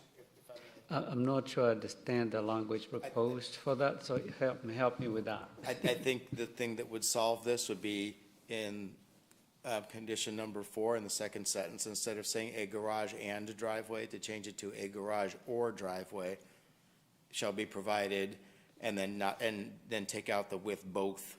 Just say, so it would say a garage or driveway shall be provided, accommodating at least 2 side-by-side parking spaces. We would be okay with that. So it's an either or depending on what the use is. Okay. Okay. So garage or driveway. Okay. Any questions for the applicant? I'm just curious, and I'm not sure if this has anything, if you can answer this, but the Weatherford house, only just because it's like so cool, is there going to be anything, are you going to restore it to its original? I mean, but that's like way beyond ours. I was just curious if there's been any direction or any thought about what it's going to look like. I know that the one that's right across the street is very much original to the one that sits, I can't even think of what's that called right across the street, where that house is sitting right next to the church. That one was restored very much to its original look, and it's kind of cool when you go in there. Yeah, I remember. Yeah. The one, the one that's right next to the where the David Bell All Street is. That little White House in that subdivision that's right down the street. Oh, East of Main? East of Main. Oh, yeah. Well, that house Yeah. was. Yeah, they Well, restored. like you referring to the Manning House back here behind East of Main? Yeah. Yeah. I think that one was restored very much to its original. I believe that house had a little bit more character to it when they started. Yeah, it did. Yeah. Well, you know what? I'm going to challenge you to put some character in that goodness. house. It sat there for this long. Challenge accepted. We kind of liked where you were going originally with that, but based on the fact that it is a historic home, we are contemplating using it for our office as well, as far as a satellite from our Atlanta office. And so, the intent is to restore that in some capacity to as close as possible to its original condition. It's weathered, no pun intended. There's stainless steel appliances inside, but there's also syringes and stuff as well. So it's one of those things where it's fallen into disarray. There is some quite extensive repair and restoration that needs to go into that home.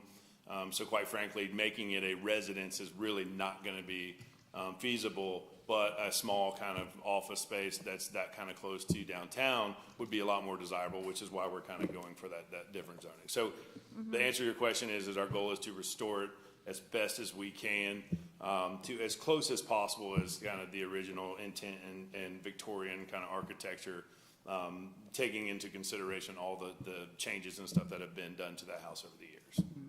All right, thank you. I'm wrestling with the shape of lots 8 and 14, mostly concerned about space for driveway. You see, my challenge is where the alleyway in both cases comes right to this triangular point, and then there's side setbacks involved. How is a driveway work or some kind of access to a garage going to work there? Mr. Graves, are you able to go back to that presentation PowerPoint? I believe it'll be easier to see what Ms. Manley's talking about in that rendition.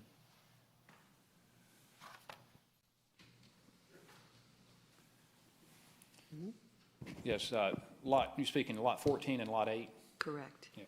Lot 14 does have the minimum frontage on that private alley to not be a flag lot. That was discussed with Mr. Woodman and Mr. Borden, so we did have some concern about that ourselves. Lot 8, it's hard to tell here. There is a width there for a driveway to get in off the private alley. The reason it looks a bit deceiving is because the other lots are 35 plus feet wide. Lot 8 does have, its frontage on that alley will be its driveway. And for Lot 8, there will not be any kind of conflicting use with the stormwater maintenance access? There will not, no. They won't get in each other's way. There won't be a point at which there will be a necessity to have equipment there that will impede the ability of the owner of Lot 8 to get in? Lot 8 will still have access. Yeah. Okay. Thank you. Any other questions? Can I ask a question? I'd like to just talk briefly about some of the discussion that was on, I guess it's condition 18 that deals with some of the trees. So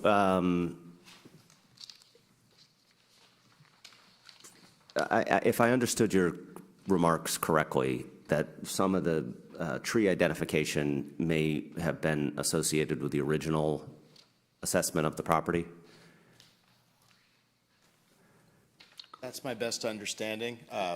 I asked Mr. Woodman about why number 736 was flagged as being saved, even though we have no record of it existing. And he referred back to the prior approval, saying that it was just copied from that. I don't know if staff has any further comments on that. Okay. But notwithstanding that, you're asking for a modification there that would in fact remove trees that were not necessarily misidentified, but were correctly identified that you'd like to remove. Correct. So now to be very specific about this, number 748, the 41-inch yellow poplar, which sits on the lot line between lots 15 and 16, right up near the stream. We're asking for that condition to be struck because it would cost us the ability to develop those two lots. Reading further down in number 18 as well, another concern we have is the recommendation that tree number 734, which currently sits in front of the existing Weatherford house in the front yard there, our arborist found that tree was not in good condition. It was put on the dead, diseased, and hazardous list. Dead, dying, and hazardous, rather, and saying that it was not worth preserving. Furthermore, if we were to try to attempt to preserve that particular tree, number 734, that would impede on the sidewalk and 6-foot landscape strip that another condition is requiring. So basically, we would not be able to provide the sidewalk and landscape strip and still retain that particular tree.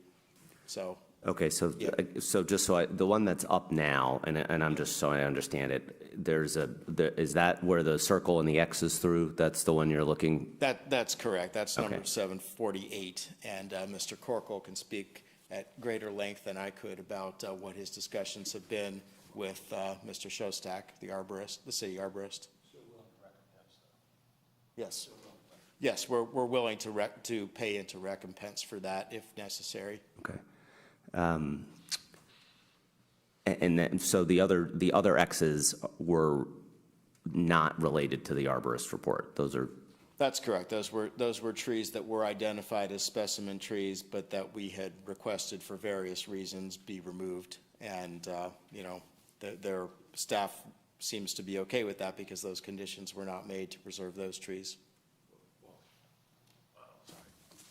Also, too, is the challenge that we ran into is that when this property was rezoned in 2014, there were trees on that rezoning that were, deemed to be saved and preserved. But now, because fast forward to 2021, those trees have fallen into disarray, and Mr. Shostak no longer considers those specimen trees. So we've got the old, tree report, we've got the new tree report, we've got 10 different arborists saying this tree is that and this tree is that. So I think that's where some of the confusion comes from.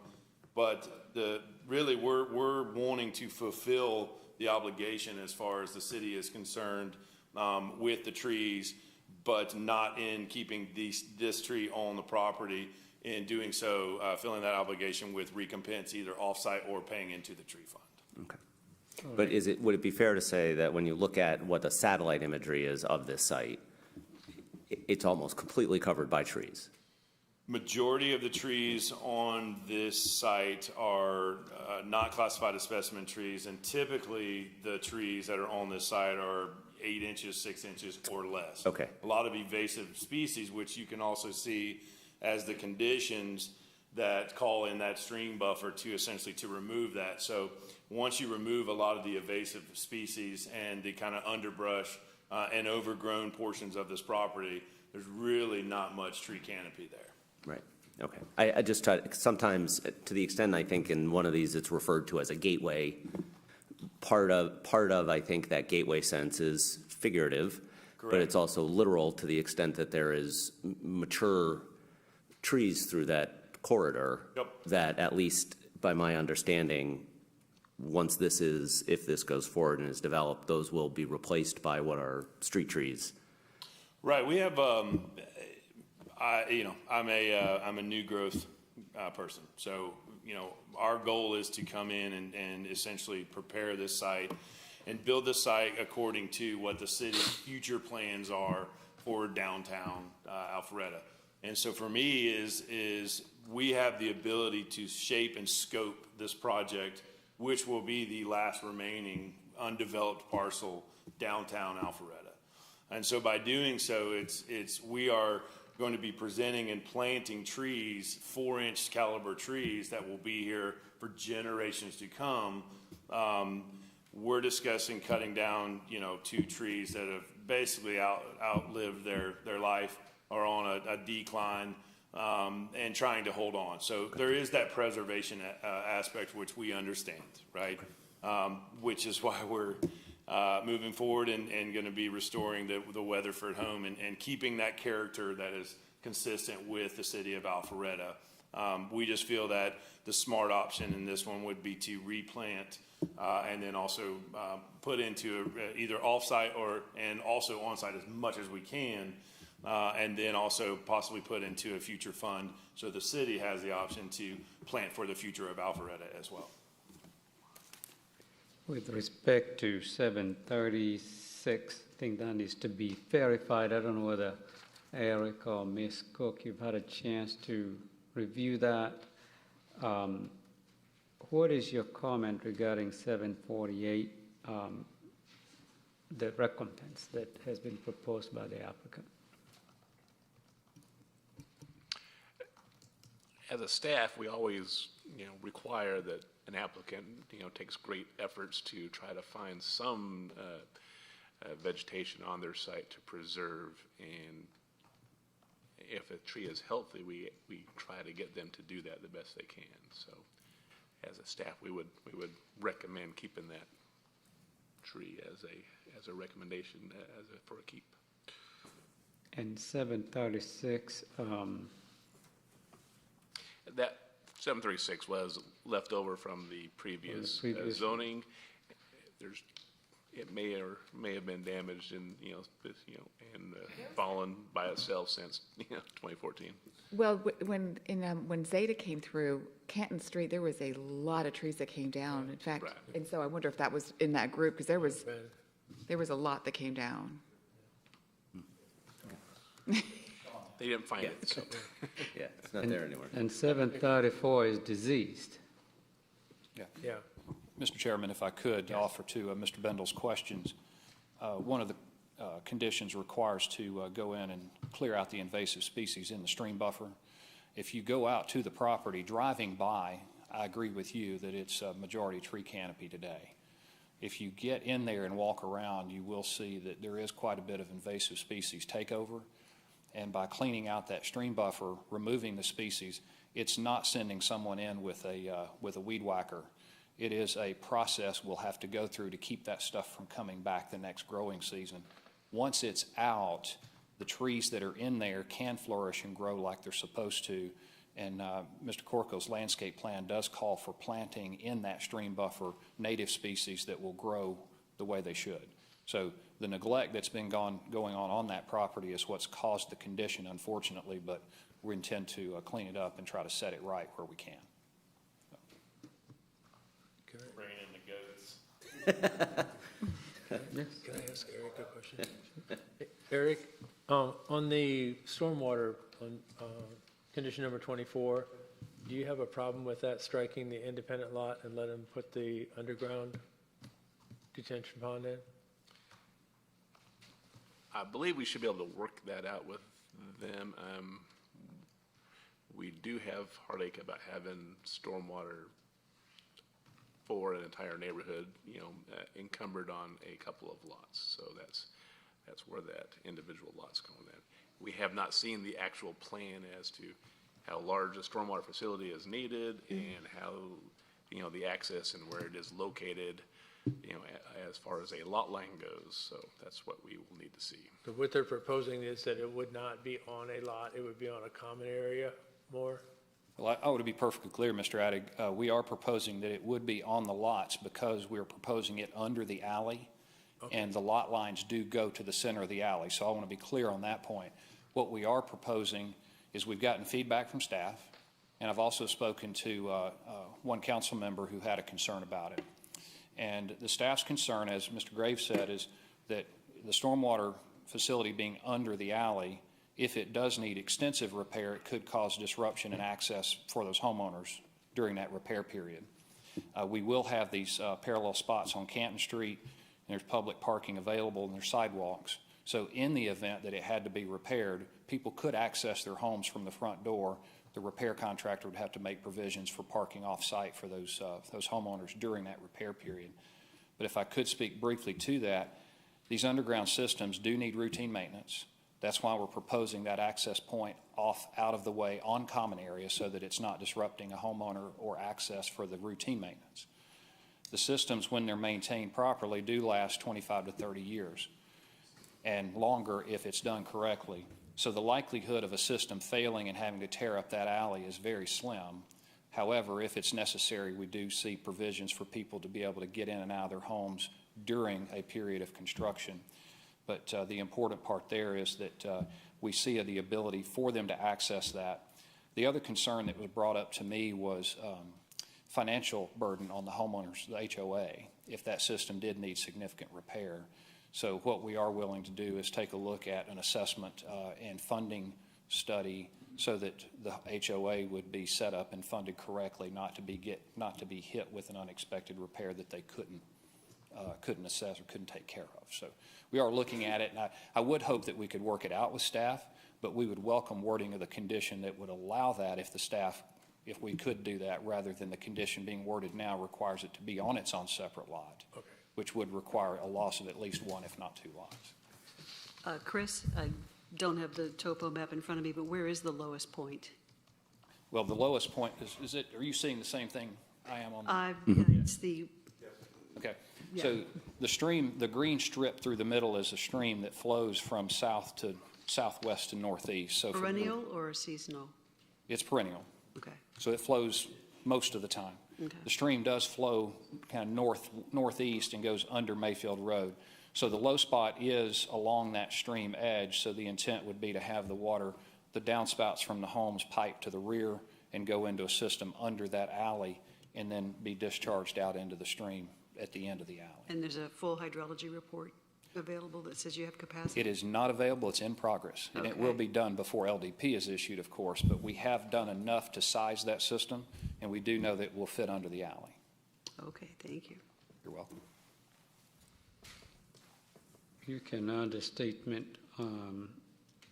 or a new sentence under 24, that the applicant will work with staff to review alternatives for underground storage or detention facility, if feasible. I didn't hear that. And it will be in the condition. When the motion is made, he will clarify it. It's, I think, adding a sentence at the end of condition number 24, that the applicant will work with the city or staff to determine whether an underground detention is feasible in lieu of And then an individual lot. Strike independent lot and add that to the end of the condition? Yeah.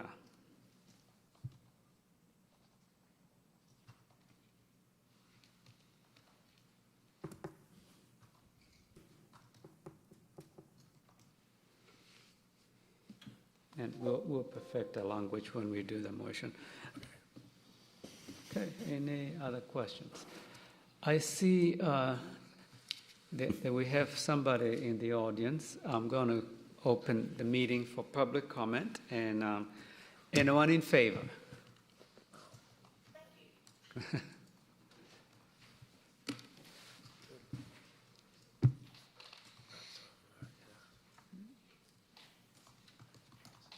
Please state your name and address for the record. My name is Ruth Ann Tatum, and I live at 250 Pebble Trail, which is Stonegate Manor, which is where Canton Street turns into Hopewell. Okay. I have two comments. There are two areas that I disagree with.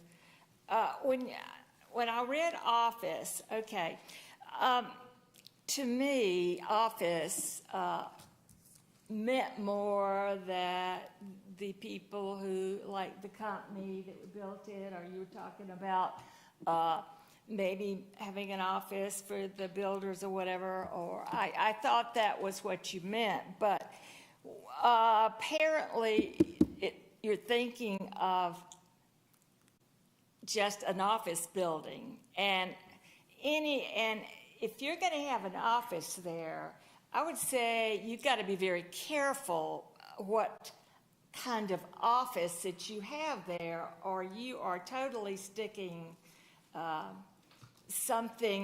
you're throwing something in there that doesn't fit. So to me, if it was an office that had something to do with that property or the builders, I think that would be fine. I understand that the building that is there, the people that bought this property before did not take care of that, and I was very happy to see that a new company had purchased it, because it was going into a lot of falling apart. And people were living there. I can remember people living there, you know, and I have been in Alpharetta now for 25 years. So office, I'm saying I'm kind of about what kind of office it's going to be. So that's number one problem. Now, number two, if you said you live near there, going up Canton Street just to get to Milton Avenue is right now very difficult, because you've got that parallel parking up there where all those townhouses are, and you have to drive through there very slowly looking, because the people that park in those parallel parking spaces up there pay no attention to whether somebody is coming down the street or not. I've had it happen too many times. There goes their car door open, and they get in or out or whatever, and those people. And also, of course, you have the Federal Express and the delivery trucks that park in the lane, just stop. And so you have to go on the other side of the street to get around them. Now, this idea, I don't know who came up with it, I disagree totally. This idea of making parallel parking basically from Mayfield up to where you have the townhouses and everything, and that drop-off is considerable. I see it as something to unify downtown all the way back to Mayfield, but on the other hand, Canton is already a nightmare between Mayfield and Academy or Milton Avenue. I just think when you put parallel parking all the way up there, I just think you have created a debacle. It takes, if I am going anywhere and I go down Canton Street, it takes forever to get through where the parallel parking is down. And if you add parallel parking all the way up, then it's going to be an impossible situation. And we can't train people how to parallel park, but I'm telling you, if you drive up there, you drive that road on Canton as many times as I do, it's a nightmare as it is. And if you're going to have all those parallel parking, and yes, it is a deep thing. I'm sorry, I'm going to disagree with the city, because it may be something to bring it in, but it's creating a nightmare. I know. Thank you very much. I have sat here all this time. I was really happy when I saw the Hudson Park. That was my only two things. Again, the office building and the city's idea to parallel park. The whole rest of that road it's not going to work. I mean, if you drive along there anytime, you'd see that Canton Street would then just be a nightmare. But everything else looks good, and I'm for it, and I'm happy that y'all took it over. And that's my comment, and I've sat here, 3 hours to be able to say. Thank you. We appreciate so much you're staying around and speaking. Francis, could I address issue about the parking. Yes. Ma'am, I wanted to explain to you, one of the things about that parking, the reason that this happened, and this was done several years ago, when we were deciding that we needed more parking downtown, and we wanted to make the city more walkable, we wanted to make it be a pedestrian area. And so that is one of the reasons that we put parallel parking there, was to slow traffic down so that it would be safer for people. So we have Main Street for people who want to go like hell. You just go out there and go as fast as you want. But if you're on Canton Street, it's really, we're creating a pedestrian area. So that's what we're trying to do is just slow it down. And I know that it can be aggravating, but you know, I've found that like if I'm in a hurry, just go over to Main Street and you can go as fast as you want. Right. Well, yeah, we're going to have to suffer through that for a couple years, but I think ultimately that a lot of the sacrifices that we're making right now, 5 or 10 years from now, we'll be very happy. We're going to have the walkable city that we want, and we're going to have a really nice Main Street. So I think it'll be worth the sacrifice. We're in public comments. Let me close it, and then you have time for rebuttal. Now I close the public comment. Done. No rebuttal. I was just going to sentiment your comments that I can't think of measures that slow, traffic as a negative. We want people obviously to walk downtown. The parallel parking is complimentary. We're offering that to the city. So we would be happy to remove that from this project if the city would allow, and not do the parallel parking. But I do think that that's a good connection to our project and also the rest of downtown to essentially finish out the downtown corridor. We appreciate that. So I have a question that wasn't part of the proposal, and I'd like, before we get into the comment part, if it's okay. Sure. I don't know that I saw, and perhaps I just missed it, and I know that the qualifier is always subject to market conditions. What's your tentative projected price point? Just including lumber prices, or No. Yeah. When the for sale sign goes out on the front yard. So I will say this is that we're still kind of working on the plans. I mean, a lot of it is going to, we want to be between 3,500 and 4,000 square feet. We think that in this current market, and our, our product and the quality of our homes, we'll range between 1.2 and 1.5. But, we really don't want to lock ourselves into anything. Our average price point for our company as a whole, we do about 60 homes a year, is $1 million. So, So I appreciate your candor about that. Mm-hmm. And I would be hopeful that in the analysis of the successfulness of that project isn't contingent on making an adjustment on a reassessment of what other tree in the tree save portion is. Thank you. All right. I am going to open the meeting for board discussion and or motion. Take as much time as you want. One thing I would like to say is that I've lived here for 40 years, and I've traveled up and down that street, and I look at that corner every day and just think, how soon can we possibly get something on there that's going to look nice? And I thought 5 years ago, I thought it was a pretty good project. I kind of like the idea of the combination of the townhomes and the homes that were going to match the Weatherford house. But that obviously didn't happen. So I am really excited to see this project go through. I think it's a good project, so I would certainly support it. I think a good point is about the roundabout. I think that would help some of the traffic.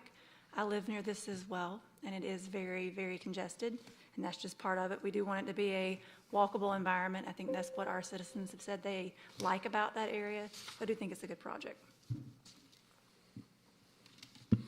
I'd like to make a motion to approve CLUP-21-03/Z/21-04/V-21-09 Hudson Park, with the conditions as approved except for number 4, and we would change the word "and" to "or" for the garage and driveway. And on condition number 18, strike out number 736 and also 748, allowing them to do do recompense for the trees. And on number 24, strike the independent lot and add work with staff to determine the stormwater underground. Second that. Motion has been made and properly seconded. Any further discussion? Hearing none, all in favor, please raise your right hand. Motion carries, and it's an unanimous vote. It's going to be considered by council on May the 24th. Question number 4, for condition number 4, the intent was a garage or driveway shall be provided. Did you want to cross out with both, or are you still, you didn't say that in the motion, so I just want to make sure. To do this properly, we have to have a motion to reconsider. The So I motion would we move just to approved. reconsider. And a second? A second. Motion has been made and properly seconded. All in favor, please raise your right hand.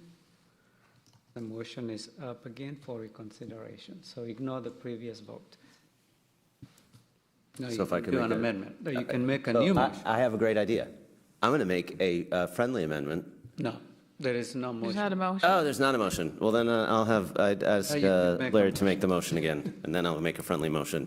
He can accept it, and we'll be back to square one, pro and con. I'm being facetious. No, that's I'll go back. fine. Okay, so a motion to approve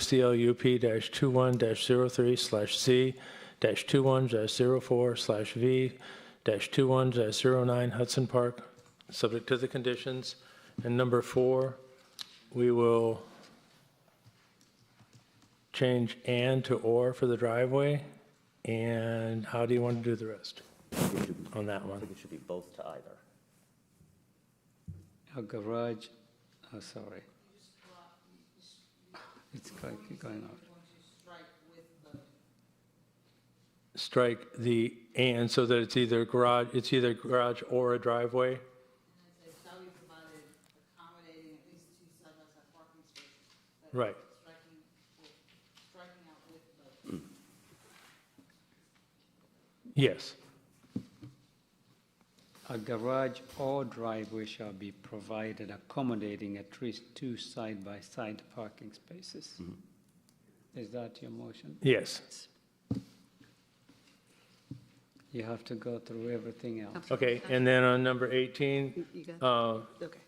strike number 736, because the tree doesn't exist, and strike number 748, that tree can be removed with recompense to be paid to this parking fund. Number 24 is strike the independent lot and work with staff to determine the best solution for underwater stormwater management. Second. A motion has been made and properly seconded. All in favor, please raise your right hand. Motion carries. All right, it will be heard by council on May the 24th. Thank you. Just need another 30 minutes of your time. Thank you Yeah, for where's very much. Thank you. Have a good night. All right. We have one more item, and it's PH-21-10 UDC text amendments, historic preservation incentive, zoning, MISCO. Yes. Thank you. In 2018, we actually put together the historic preservation ordinance. And at that time, we put a list of houses that we thought should be listed on the ordinance that are considered contributing historic properties. And we worked with the Historical Society at that time to try to get some of their background information. Well, one of the homes that they gave us, which is 126 North Main, they had stated previously that the house was built in the 1930s. And it was just one sentence information, that they had that we just carried over, put it on the list as being a contributing historic property. Since that time, we've talked to the owner who has said that this was built later in the 1950s. Well, in order to be on the list, it has to be 75 years old, so it doesn't quite meet that. So we did a little bit of research. We can't find any documentation. prior to 1950. Actually, everything that Fulton County had regarding building permits was in the 1950s. So I spoke to the head of the Historic Preservation Commission and told him that information that we had. It was actually Connie Mashburn, and he said, well, we never were able to confirm that information.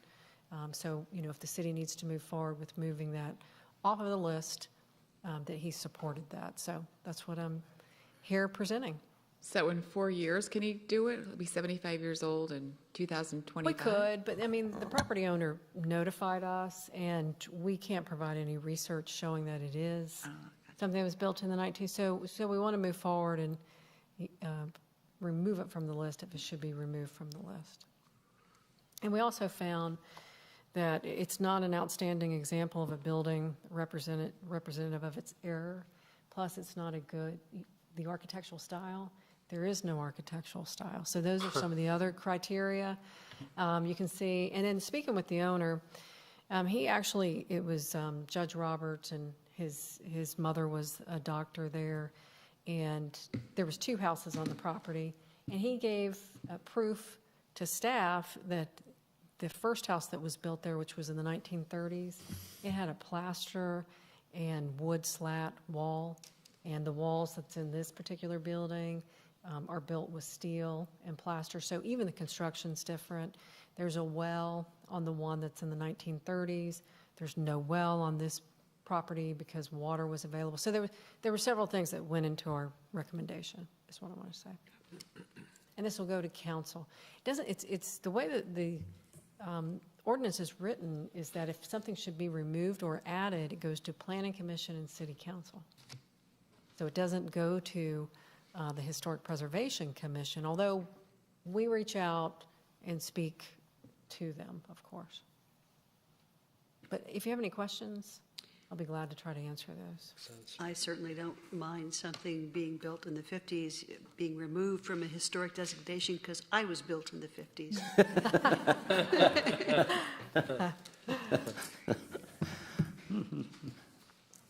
All right, what is the desire of the board? We have no audience here, so pointless to call for public comment. Enough said. Would it be not greeted in the humorous way it was intended if I suggested we table this one? Board can do anything it wants. Okay. Okay. And we actually didn't write a recommendation on here, but there should be a recommendation to remove 126 North Main from the contributing historic preservation ordinance. I'm good with it. Your word supersedes what's on text. Controls. What's the desire of the board? We're good with it? What do you want to do? Does it need a motion? Yeah, It's like a we formal one? do need a All right, you got it. Motion? To approve? I make a motion to approve PH-21-10 Unified Development Code Text Amendment Historic Preservation Incentive Zoning. To remove 126 North Main. Yeah, to remove We didn't write it 126 out, sorry. 126 North Main. Second. Motion has been made, properly seconded. Any further discussion? All in favor? Motion carries. Any other items the board would like to talk about before we done the meeting? Yes. It's been such a fun meeting tonight. Have a good night. We'll see you in June. Thank you. Huh? Oh, my gosh. I know. Yeah, I still got work to do.